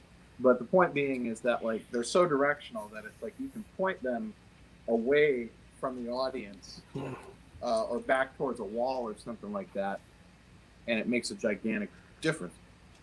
So all of these things combined, I would just sort of assess when we showed up to a venue, and I'd get away with it somehow, So I mean, I still was loud, so I was really loud, but I had all these ways to sort of tame it in different levels, or use all of them at the same time, and sort of, in small places, and get away with it, So I think also the fact that you're really good at using your volume knobs, and you're not blaring on 10 the whole show. No, I'm rarely ever, if ever. I'm usually hovering. I mean, I don't look. I don't know for sure, but I'm usually probably between 5 and 7. I never am up all the way. Maybe if I'm playing slide or something like that. Mm-hmm. But I'm playing cleaner and cleaner these days anyway. But yeah, that has part to play in it, absolutely. And the other thing is I can't say enough about like old cabinets with old speakers make a huge difference. Okay, if you plug old Marshalls and stuff like that into modern day cabinets and modern day speakers, there's just frequencies that aren't supposed to be there, man. Old Marshalls are like big and they hit you here. They don't hit you here. Okay. Mm-hmm. Like you take like a VT40 or an SVT Ampeg, or you take like a Showman reverb or something like that. You can get those frequencies that like hit here and hurt, but like Marshall, 100-watt Marshall, stacked frequencies, like they hit you here, it's not a piercing thing. It's a big fat, like rumbly kind of thing. It's a very different experience, and something I didn't really realize until I was exposed to it myself. Yeah, it's incredible to actually watch you use that stuff. Oh, it was fun, man. I got it out of my system, but it was a lot of fun. I recommend it. Everything just worked together, though. JD had so much control over the guitar, and then treating the guitar and an amplifier as one unit to project what. You have to use your body, and that still remains. Because if you're going to play really microphonic kind of instruments through amplifiers that are turned up, you can't. You have to kind of use, like you're saying, you actually do have to like use your body. And if you watch footage of old players, and it doesn't necessarily have to be rock players. I mean, obviously you see it with Eric Clapton or like Paul Kossoff from Free, or even people like Richie Blackmore or something like that, or Tony Iommi or something. You see them doing it, but also you see older, blues guys and stuff like that. You see T-Bone Walker doing it, playing an ES5 like this, which is a huge feedback nightmare if you don't know what you're doing. You see the Beatles doing it with their casinos, playing like, using your body to sort of control it so it doesn't take off and howl, Yeah. That's big. That's another. You're right. Wow. So JD, a lot of good advice that you've shared with us tonight. If a player comes to you and says, "Okay, historically I've been a rock player. I've got some experience performing. I've got some experience recording, and I want to expand my musical diet beyond modern rock music." Where's the first place you point them? Well, I don't think there would be any necessary,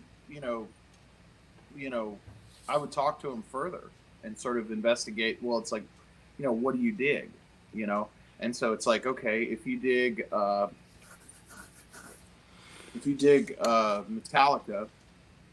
or you dig Black Sabbath or something like that, it's like, okay, have you ever heard of Funkadelic? One of my favorite bands, which is soul music, funk music, but it's really heavy.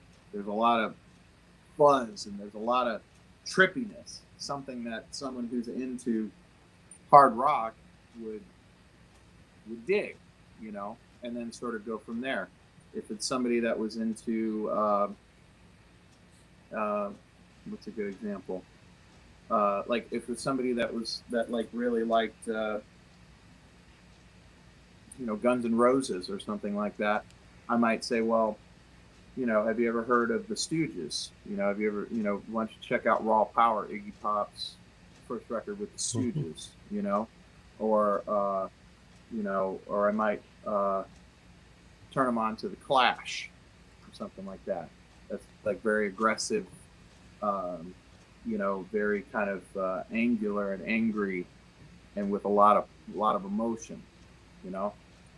It's just dependent. I would want to sort of steer them into something that I think would open up maybe something they're not aware of that they would. It just depends on the person. Good advice. Yeah, good advice. It depends on the person, and what they dig. Because that's the thing. It's like, so much music is connected in some way, regardless of what it is, one of the, especially people in the guitar community, because I actually really like hip hop a lot, which is something that's not a viewpoint that's shared a lot with a lot of guitar players. And one of the things that I sort of hit people to is there's so many old R&B obscure freaking songs that are sampled in, especially like bands like Wu-Tang Clan and obviously Jay Dilla was a master and an art at it, and a true artist and genius at it. But like, if you like old R&B and soul music, there's a lot of that in modern hip hop from the last 30 years. So that's what I'm saying. It's like there's so much cross pollination when you really truly dive into certain things. That there's always something to like, but there's also always something to not like. Mm-hmm. So Yeah, that's the beauty of it. It's you don't have to like what other people like. You can like what you like. Mm-hmm. Tell us about your live stream, Greasy Town. Well, it just started as I did at the very beginning of the pandemic. I started. I did a couple of live streams for like a couple of magazines, like American Songwriter magazine and a couple other. And so learning how to sort of do it, I kind of had to learn how to do it to do these performances. And of course now it's becoming very, very common. So I'm doing tons of them now. And so it started as just kind of like, well, I sort of figured out how to do it. So what if I did one this Friday? What would I talk about? What would I do? And it's sort of, tomorrow will be my 13th one. And they usually are about an hour and a half long. And I've sort of, over time, sort of come up with, a program, like a sort of running order of like things that I do every week and what the bulk of the episode, like, there'll be a topic that's like sort of the bulk of the episode, what I'm going to talk about or explain or play or something. And I'll always play a certain number of songs. And then at the end of every episode, I debut a brand new piece of music, a new music video.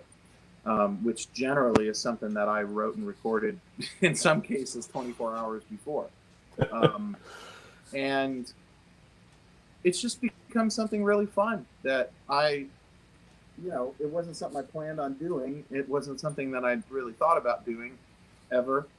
But, one led to another, and I've just sort of, it's become a big part of my week. And I put a fair amount of effort into coming up with not only things that I think I can talk about intelligently, but also like, okay, what can I do musically this week? What can I play in the performance parts of it?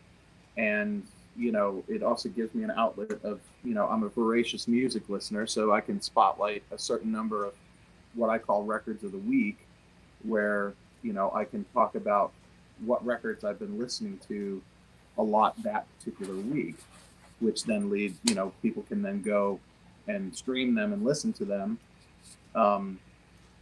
and take what they like and leave the rest, and then obviously at the end, get a new piece of music. Mm-hmm. Really cool. It's been really fun for me, and it's been amazing what that's opened up for me, because now I've become friends with all of these, just a multitude of peers of mine, modern day contemporary artists and bands that I love. And, I guess we're all realizing at the same time that all it takes is sending a DM on Instagram to go, hey man, I really dig you. Really? I dig you too. Let's be friends.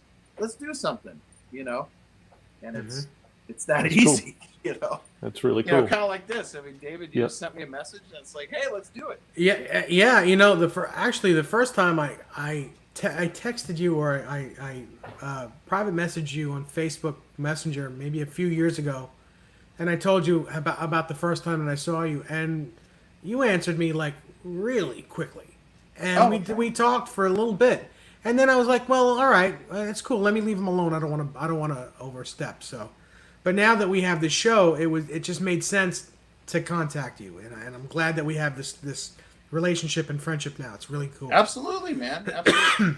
But it really is that easy. And so, Yeah. it really, yeah, it's brought me very close to a lot of people that I have a lot of respect and love for. Um, and there's a lot of beautiful things that come of it. I'm sure when we can finally return to playing again, there's a lot of things that we've all talked about and want to do. And, none of it would have happened without being in this, unfortunate set of circumstances that we're in at the moment. So, definitely a silver lining, and certainly, I mean, the contributions of, because obviously I don't go out of my way to sort of make it about that, but I do have the PayPal and Venmo up for people to contribute if they wish. And By the way, you can do that here if you want. You can talk about it because we also have that's one. cool. Just tune into the live stream, and that'll be that. But it's like, but the point being is, it's kind of you to say, but that's the thing that's cool about it is, people, it's definitely helped, more than I ever thought it could, and that's an amazing sidebar to it, where it's like I can, I have a platform where I can, just like you guys here, it's like I can hopefully give some people some entertainment, maybe pass on some interesting factoids, and do something that I would do regardless. Yeah. Yeah. For a quick second, because I mean, we can go as long as you want, but we usually go 2 hours. But for a quick second, can we talk about your inner Scotty Moore? Oh, hell yeah. Well, I mean, Scotty was my first guitar hero, along with Cropper, with Steve Cropper. And so, the earliest things that I learned to play was all Elvis music, early, Sun Records. Elvis, that's my favorite. And so, there was a lot of that has come into really handy lately, because about a year ago, I got a call from Dave Cobb, who's this big producer here in Nashville that folks might know from his associations with Jason Isbell and Chris Stapleton and Sturgill Simpson and all that. And Dave's a buddy. And Dave calls me. I was on tour I was in New Mexico. I remember when he called me, and he said, "Man, are you going to be home next week?" And I actually was, because before the pandemic, I was never home, and never home. But I happened to be heading home from New Mexico. We had finished the tour like in California, and we were actually heading home, and from a long 2-month tour or whatever. And I was going to have like a week off. And I said, "Yeah, I'll actually be home. What's up?" And he said, "Well, I'm working on this new Elvis movie. It's a Tom Hanks movie. Tom Hanks is playing Carl Tom Parker, and Baz Luhrmann is directing and writing this movie for Warner Brothers. Can you come and play guitar?" And I said, "Well, what do you mean play guitar?" And he's like, "Be Scotty Moore and everybody else that we need you to be." And I was like, "I'm in, man. Are you kidding me?" And so we've done several rounds of sessions. But yeah, there's a movie that, unfortunately it's been sidelined because of the pandemic. And of course, Tom and his lovely wife, Rita, were shooting the movie in Australia when the pandemic hit. And they were two of the first famous people who came down with COVID-19. But nonetheless, the movie will get, back up and running at some point here soon. And they'll finish it to come out next year. But yeah, it's been incredible for me, because I've been able to relive all of my formative years of playing, because I've gotten to do all of the Scotty Moore stuff, and as well as a lot of others, because there's scenes in the movie of Sister Rosetta Thorpe, and there's scenes that include Muddy Waters, and there's scenes that include Big Boy Crudup, and there's scenes that include James Burton, of course, and so it's just been that's been incredible because I've just been able to sort of, you know, go through all these things that I have such deep reverence for and completely go down the rabbit hole because, you know, with a movie for Tom Hanks for Warner Brothers, I mean, we've, you know, no expense has been spared Right. when it comes to being as authentic as possible, shall we say. So it's been really, it's been incredible. So did you play your parts on a gold 295? No, we auditioned about, I don't remember how many, but it was a lot of guitars that we auditioned to, because we have different instruments for different things. Sure. And the main guitar that I've used for all of, virtually all of Scotty's parts in the movie is actually a 60s Super 400, because it specifically had the sound, like the right sound. Like we had a whole bunch of L5 Super 400s. I brought my ES5. We had a whole bunch of that kind of stuff, and we just, this one, I think it's like a 64 or 65 Super 400, just has the sound. And then there's a whole bunch of other instruments that we used for different things, but it was really, it's been way down the rabbit hole and really, really fun. And, you know, the thing about Scotty that I don't think is often kind of conveyed enough is that, you know, he was technically like playing rock and roll guitar, you know, slightly before Chuck Berry even was. You know, Scotty really was the, you know, he was on the radio. Elvis was obviously hugely popular, hugely influential. And, you know, he was a very primitive player who loved Chet Atkins and loved the Grand Ole Opry, you know, and it just so happened that, you know, what they ended up playing was, you know, was rock and roll, you know, but it's like, but his love was country music, you know, and so everything he does is coming from that kind of love, but he didn't have the facility that Chet did. Few do, obviously, but Right. you know, he didn't have that together. He didn't have those chops. He was very, you know, he had more in common, Scotty did, with guys playing blues in Chicago in particular. He had more in common with guys like Hubert Sumlin, who played with the Howlin' Wolf, or Jimmy Rogers, who played with Muddy Waters, you know, from a primitive standpoint, you know. But his love, his mindset was coming from a strictly country hillbilly background, you know. So it's just interesting how it's like, you know, it came out the way it came out, you know. But Scotty's you know, I got to spend one afternoon with him before he passed away, and it was an incredible experience. He was all he did was essentially bitch about how Colonel Tom Parker had just completely screwed him. I can imagine.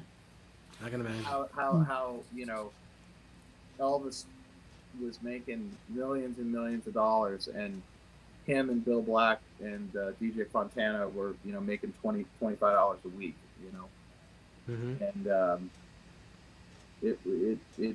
and how they weren't looked after, they weren't valued, they weren't taken care of, and they weren't, you know, they weren't, you know, I mean, they were, you know, in a lot of ways, Colonel Tom Parker, you know, I think because they really were close to Elvis before Elvis was Elvis, it probably threatened Colonel Tom Parker because he wanted complete and utter control of the situation. And so, you know, in a lot of ways, Colonel probably couldn't wait to get them away from him, you know, and did everything he could to do that, and, you know, accomplished it. And it's a shame, you know, because I do think that artistically, Elvis didn't fully mine uh, that part of his sound creatively as much as he could have, you know, because that was, you know, there's no, you know, that was a special group of guys making music together, just like Johnny Cash and the Tennessee Three were. Mm-hmm. You know, exact same situation where it's like you have this coming together of unique guys, and obviously you see what Johnny Cash was able to do creatively over basically like a 15-year period with that lineup of growth. And it's like, you know, only in the late 60s when he made Live at Folsom Prison did that fully gel in this huge, you know, record creatively that got exposed to millions and millions and millions of people. So it's like, you know, had Elvis and that original band had more time to sort of be a band, you know, who knows what would have happened. Sure. Yeah. Sure. You recently went to the Songbird Museum. Oh, yeah. What was your favorite guitar moment there? That's a good question.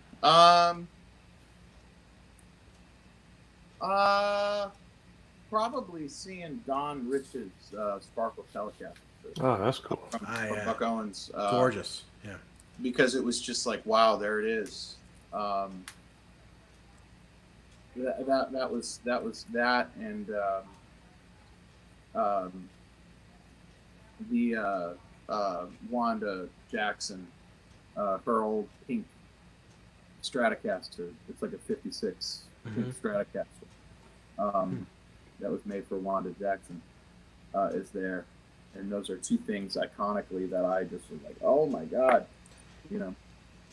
It's kind of like a lot of other collectors that I know. It's kind of sensory overload. It's kind of hard to really kind of take it all in, you know. It's just kind of like, right, you know, it's like the times where I would like to say that I'm a museum person, because I definitely have been to a lot of museums throughout the world. You know, been to the Louvre and been to, you know, I'm that kind of person, but I definitely I hit a point after a couple hours where I just can't intake any more. Like, I just can't do it. Like, I try really hard to focus and try and take something in, you know, but it's just, I hit a point where I can't do it anymore. And that's how Songbirds is, because it's like, so I've never been to Songbirds, but before they were Songbirds, they were We Buy Guitars up here on Long Island. yeah, absolutely. And I got a chance to play or to look at quite a few of those guitars, but the one that blows my mind, and I mean, I've seen V's, I've seen Explorers, I've seen Bursts, but the one that comes to my mind is a '57 Telecaster, a two-tone Sunburst Telecaster with the tummy cut that a Strat would have, and the arm cut that a Strat would have. It's the only one ever made. Yeah, I played that guitar, and I fell in love with that guitar. I'll never forget that guitar. If I could ever own that guitar, I would sell everything I have to get that guitar, because that was the most inspiring piece of gear I've ever played in my life. It was pretty awesome, man. Yeah, now that you mentioned it, yeah, that was, you know, it was really cool, you know. Yeah. But I was there. I've been there a couple times. When they first opened, I went with a group of gentlemen and went down to check stuff out, and then I went with another group of gentlemen another time, and then we played their venue last year, and then that's when I like filmed a thing for them, and we sat down and like did the whole thing. But I was kind of, that time I was kind of distracted because I was there to play a show, and so I was thinking about that, you know. Mm-hmm. I wasn't really engaged with what was going on, you know, because I was thinking about other things, like a boxer getting ready to go in the ring, you know. Mm-hmm. Yeah. Well, I got to tell you, Ty, do you have anything to add? Well, I want to ask JD about new music. I mean, there's a new single, One of Those Days. Yeah. Fantastic. Tell us about the single, and then tell us about your plans for releasing new music. Well, the new single came out a couple of weeks ago. Thanks for mentioning it. It's it's a groovy thing, and the video that Ann Walker Farrell from the BoJack Horseman show on Netflix put together is just fantastic. It's great. I love it, man. I've wanted to have something like that attached to my name for a long time, man. Like that was just so cool that she did that. And so yeah, and it's it's doing pretty good. It's it's still early days, but we've had a lot of AAA radio station ads and a lot of press about it, which is groovy. And then it's on a new record called simply J D Simo that's going to come out August 21st, and you can pre-order the record on all the normal ways that you do that these days, Apple Music and the like. And so the new record, we made the new record back in January, and it's definitely my favorite thing that I've ever done. It's first time I actually worked with a producer. I've always been really, really, really leery of working with producers, mostly because every producer that I've ever worked with, let me reel back for a second.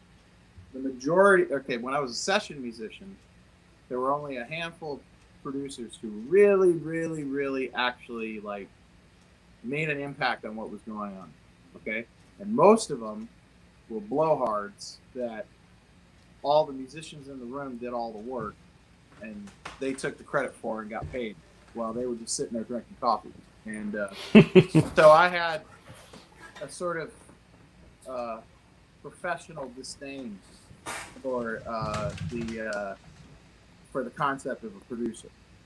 And when it came time to make my own records, in the very, very beginning, the first record that we ever made as a band, we had no money. We just went into this place for 2 days on our own dime and made this, our first record, like that. And then the second record, the one that came out, Let Love Show the Way, the first record that came out as on Mascot as a record deal record. Again, we made that ourselves because we didn't have any money. And so the last couple of records, just everybody that was sort of pitched to me to work with, I was just I don't want to work with that person. I don't really dig that person.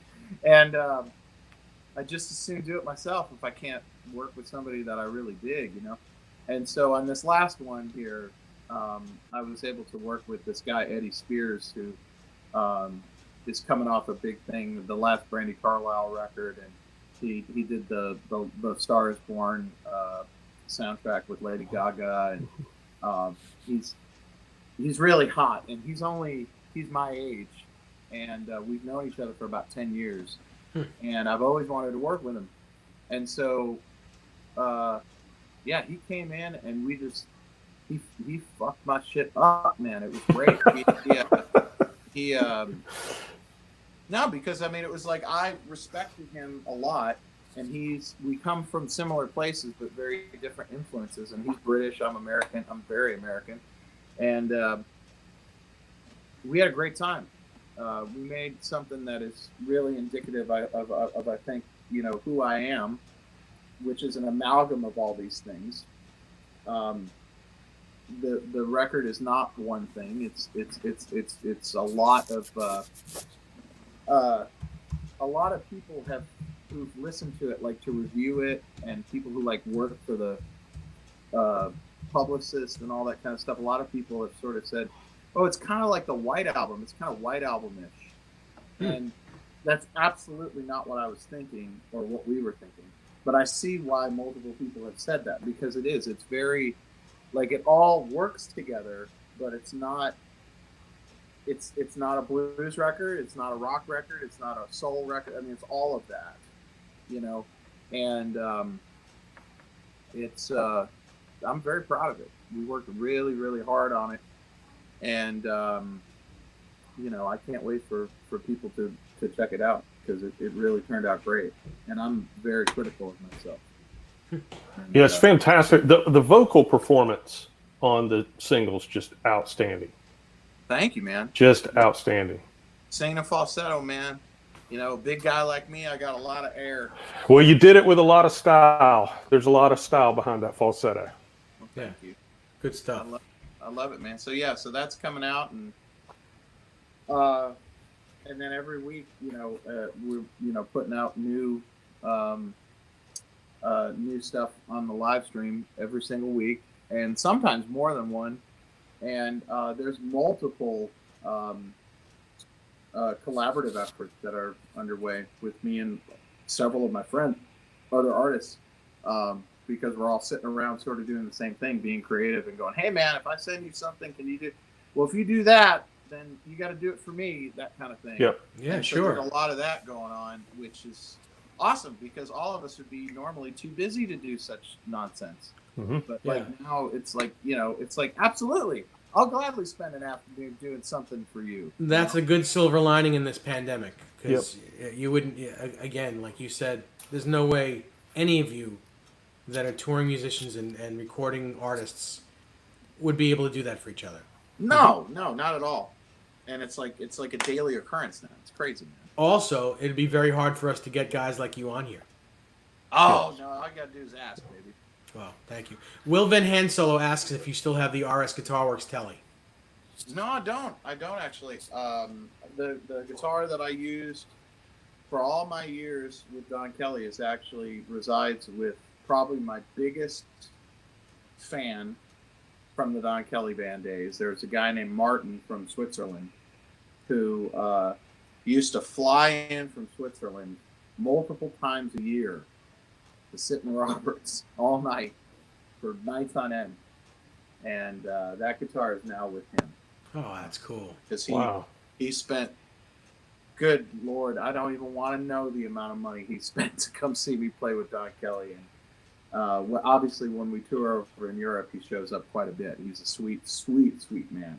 Mm-hmm. And I can't think of a better place for that guitar to be than with him. I know it brings him a lot of joy, and I'm happy about that. That's cool, man. I know how that is firsthand. That guitar doesn't owe me nothing. That guitar gave me everything I needed from it, and I don't need it anymore. You know? Now, did you also play either a custom shop, a Rosewood fretboard telly as well, a Fender, or at that time, or was it just that guitar? No, it was just that guitar. Once I got that guitar, it was only that guitar. In the very beginning with Don, I had a red Crook Telecaster that I played literally the first few months, and then I had a baby blue, like 50 style Telecaster that I got from a buddy in Indiana, a guy named Kevin Heffernan who had a guitar company called KLH Custom Relics, and he was a good friend and a sweet guy, and I played that guitar for a long time. And actually that guitar resides with another dear friend and fan actually down in Georgia, a guy named Michael, who's a sweetheart and a great player. But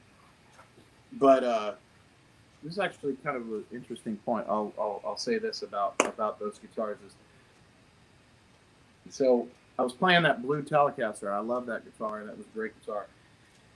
Right around that time, all these companies were wanting to give me Telecasters because I was playing with Don, and everybody, oh, here's a Telecaster style guitar. Try this, And so I was getting Telecasters. They were coming in the mail with bills. I mean, it was just like Telecaster, all these Telecasters. And some of them were good, some of them were bad, some of them were ugly, and it was, but I liked that blue one. I was like, I'm good. I don't need any more tellies. I'm good. Mm-hmm. And so there was this fan from up in Lexington, Kentucky, which is where RS Guitar Works is. Mm-hmm. And he wanted to buy myself, Don, and Dave Rowe instruments from RS. He wanted to get a bass made for Dave and get guitars made for Don and I. And I was like, I don't know. I was like, I'm good. I don't need anything. I didn't want to feel guilty about not using another instrument that somebody wanted to give me. I was like, I'm good. And of course, Don is like, you're taking that fucking guitar because you're not screwing this up for me and Dave. And I'm like, all right. I'm like, okay. But I was really kind of like hands off because I was so like I don't need anything, nor do I want anything. And so I remember when Roy from RS called me, and he was like, "Well, what do you want?" And I was like, "I don't know. I don't care. Just make me something." And he was like, "Well, no. Like, what kind of neck do you want?" And I'm like, "I don't care. Just make whatever." And he was kind of like, I think he was really kind of disappointed that I didn't care. And he said, "Well, are you sure there's nothing I can do that you want?" I said, "Okay, make me a white Telecaster with a rosewood fingerboard like Michael Bloomfield. That's your instruction." There you go. And so he did. And I remember it showed up, and like I didn't even touch it for a few days. Like it stayed, it's one of those things where it's like it stayed in the case for a few days, and I was like, "Oh, I'll get to it. And so finally I pick it up, and I was like, "Man, this thing's fucking great." And I took it to the gig, and I used it, and like Don turned around at me and he's like, "That's the best guitar you have. You should burn the rest of them." And I was like, "I think you're right." And he's like, "Damn right I'm right. Get rid of them other pieces of shit. That's your guitar now." And I said, "All right." So that became my guitar, and that was the only guitar I used with Don, consistently. I'd usually bring another guitar or two to play for a song or two, just to fight boredom. But yeah, I played that guitar the rest of my time with Don. So. It's a great story. So the lesson in that is every great instrument that I've ever acquired that really meant something to me, I didn't seek out. It just found its way to me. Oh, that's cool. Every guitar that I sought out, like, "Oh, I need to get this," didn't work. Mm-hmm. Well, the best story is how Red became your guitar, and you don't have to say it again. We've all seen it on YouTube several times. Oh no, it's but cool. Yeah, but that story is always one of my favorites to listen to. Yeah. Yeah, and I mean, and that's another case in point where it's like it happened, like, I wasn't looking for a 335. I wasn't looking at all for a guitar. I was fine, And my buddy Gary Bohannon, who taught me all about the Marshalls. Everything I learned about Marshalls and all that came from him and this guy Tommy Hatcher, who is another guy, a great player from here in Nashville that knows all about that stuff. And they taught me everything, everything that I still don't know. And he showed it to me. It was special. And then he took the Bigsby off and put a stop bar on it, and then it became an even better guitar. And then made the mistake of letting me borrow it, and it just completely fucked my head up because it was just so much better than anything I'd ever played up to that point. And like in Wayne's World, man, it will be mine. Oh yes, it will be mine. And so absolutely. Yeah. And so it is. Yeah. Awesome. That's great.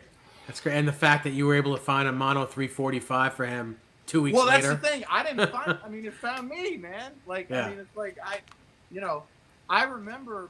I don't know if I ever tell this part of the story, but it's like I was with Gary when Crawford White, who's an old school vintage guitar dealer here in Nashville, called to say, "I found a 62 mono 335 with a baritone."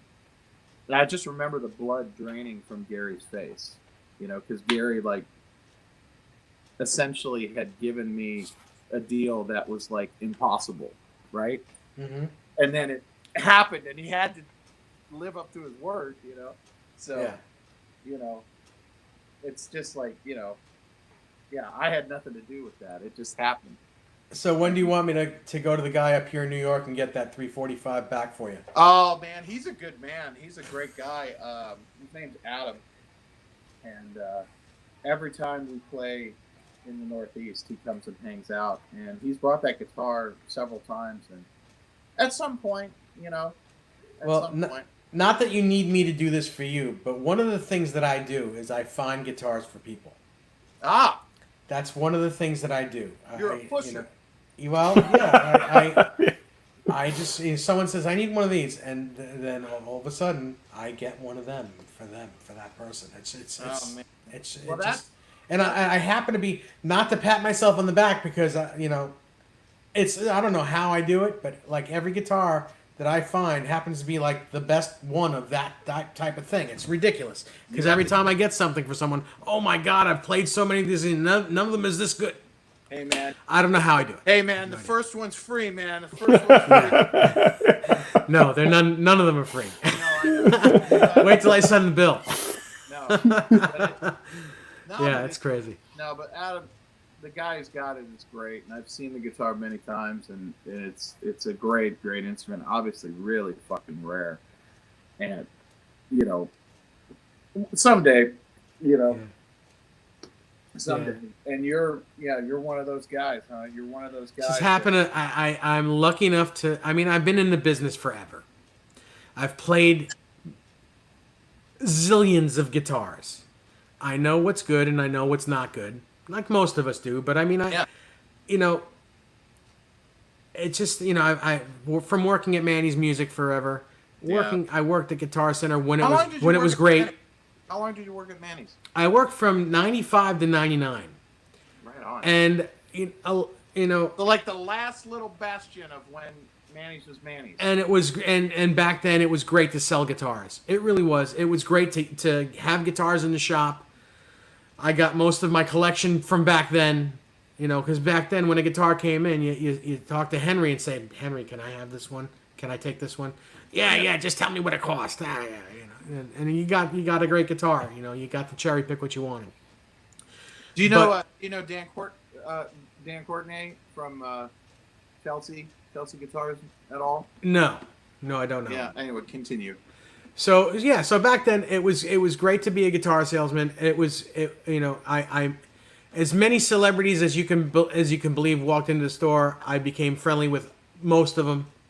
The thing about all the photos that were on the walls, like anyone who's anyone, had put their photo on the wall. The only one that was never in the store. Can you guess who it is?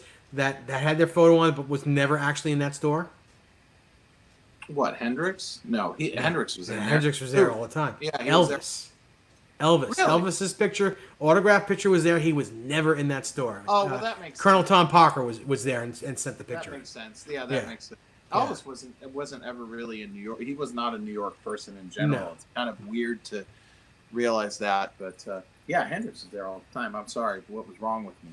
But man, I never got to experience. I went in Manny's before it closed, but obviously it was not Manny's really anymore. By the time that I finally, it was Sam Ash, because Sam Ash had bought exactly, and it was not cool. It was not cool at all. And it's a shame because when it comes to music stores and stuff like that, there's only a handful of like the truly kind of really groovy ones really left hanging on. And but I'll tell you, there's one really good one in Brooklyn that I love a lot, Retrofret. I love that place. I've heard of it. I've never been there. It's fantastic. It's in a really weird location. It's very Brooklyn. Yeah. But they just have really, really cool, quirky, like they have all of the things you would want in the vintage world, but then they have all these oddball things as well, and it's just a really nice eclectic mix. Right. It's like the type of place where it's like you'll find a vintage Strat, vintage Strats or Tellys or whatever, but you're also going to find like, vintage, choral sitars and, stuff like that too, which is really hip, So, or old Strombergs and stuff like that, which is cool. But yeah, I never got to experience it for what it was. It was a little before my time. I tried. Yeah. It's I'll go back to the Manny's thing one more time. I said that that pretty much anyone that was anyone came in. And one of my fondest memories, other than me hanging out with Eddie Van Halen for a week. That tops it all. You spent a week with him? Wow. Yeah, well, it started the year before where I lent him one of my personal guitars for him to do a session in town because he didn't bring one, and the store didn't have a 2-pickup Floyd Rose guitar in stock. So I lent him one of mine, and then the next year he remembered me and asked me to be his guy next to him while they were in town. To be his cat. Yeah. So I was, and I literally took a week off from work to be with him. Hell yeah, you did. Yeah. So one of the coolest things that ever happened to me was Rick Ocasek coming up to me and asking me my opinion on a Metropolis airliner that he wanted to buy. Oh, that's One of the cool. coolest things ever. And you know who Rick Ocasek is when he comes in, because he's just the most oddball looking guy. And he's like, "What do you think of that? You like that?" And of course, it's like the best airliner copy you could get, because it was real wood. It was everything, all handmade stuff. I was like, "It's exactly what that is." And he's like, "Okay, I'll take it." And that was it. One of the coolest things. That's awesome, dude. Yeah. Oh Yeah, man. very cool stuff. Yeah, it's a groovy thing. I'm friends with a lot of the guys that were like Tim Cummer's a good friend of mine who used to be the Red Bank, New Jersey guitar guy. Mm-hmm. And I know some of the guys from old school Mandolin Brothers days out on Long Oh, Island. sure. Yeah. And I mean, I've met a lot of these people in my travels and so on and so forth. And it's a groovy thing. It's like, to a certain extent, it reminds me. I like old cars a lot too, and it's very kind of congruent. It's Yeah. like guys that are into old guitars, old cars, that kind of thing. It's very similar. Very similar kind of culture. Yeah, and sure. both very expensive hobbies. You ain't kidding. You ain't kidding. I'm glad. It's crazy. My wife is very pleased that I'm enamored with $500. Pawn shop guitars. Yeah. Yeah, exactly. Well, I mean, it's in your hands. It doesn't matter what you play. You're one of those guys that you can play Make a it banana sound with good. strings on it and make it sound amazing.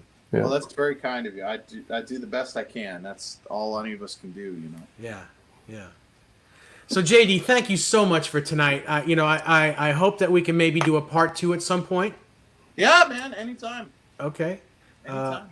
Everyone in the chat, thanks again for sticking around with this. This was an unbelievable show for me Yep. personally. I've like I said, I've been a fan of yours forever, and I'm proud to say that we're friends. And it's just a great time. And Ty, forget it. Like always, you're one of my best friends in the world. You're an amazing partner, and I really appreciate every week that you do this with me. Always a pleasure to be here, Dave. JD, thank you so much. Yeah. Guys, I really appreciate you having me. Thanks for a great evening. And may the tone be with you always. Absolutely. And JD, if you could just stay with us for a minute while we do this ending, and we'll say goodbye off air. You know it. All right. Everyone, good night. We'll see you next Thursday. See you, everybody.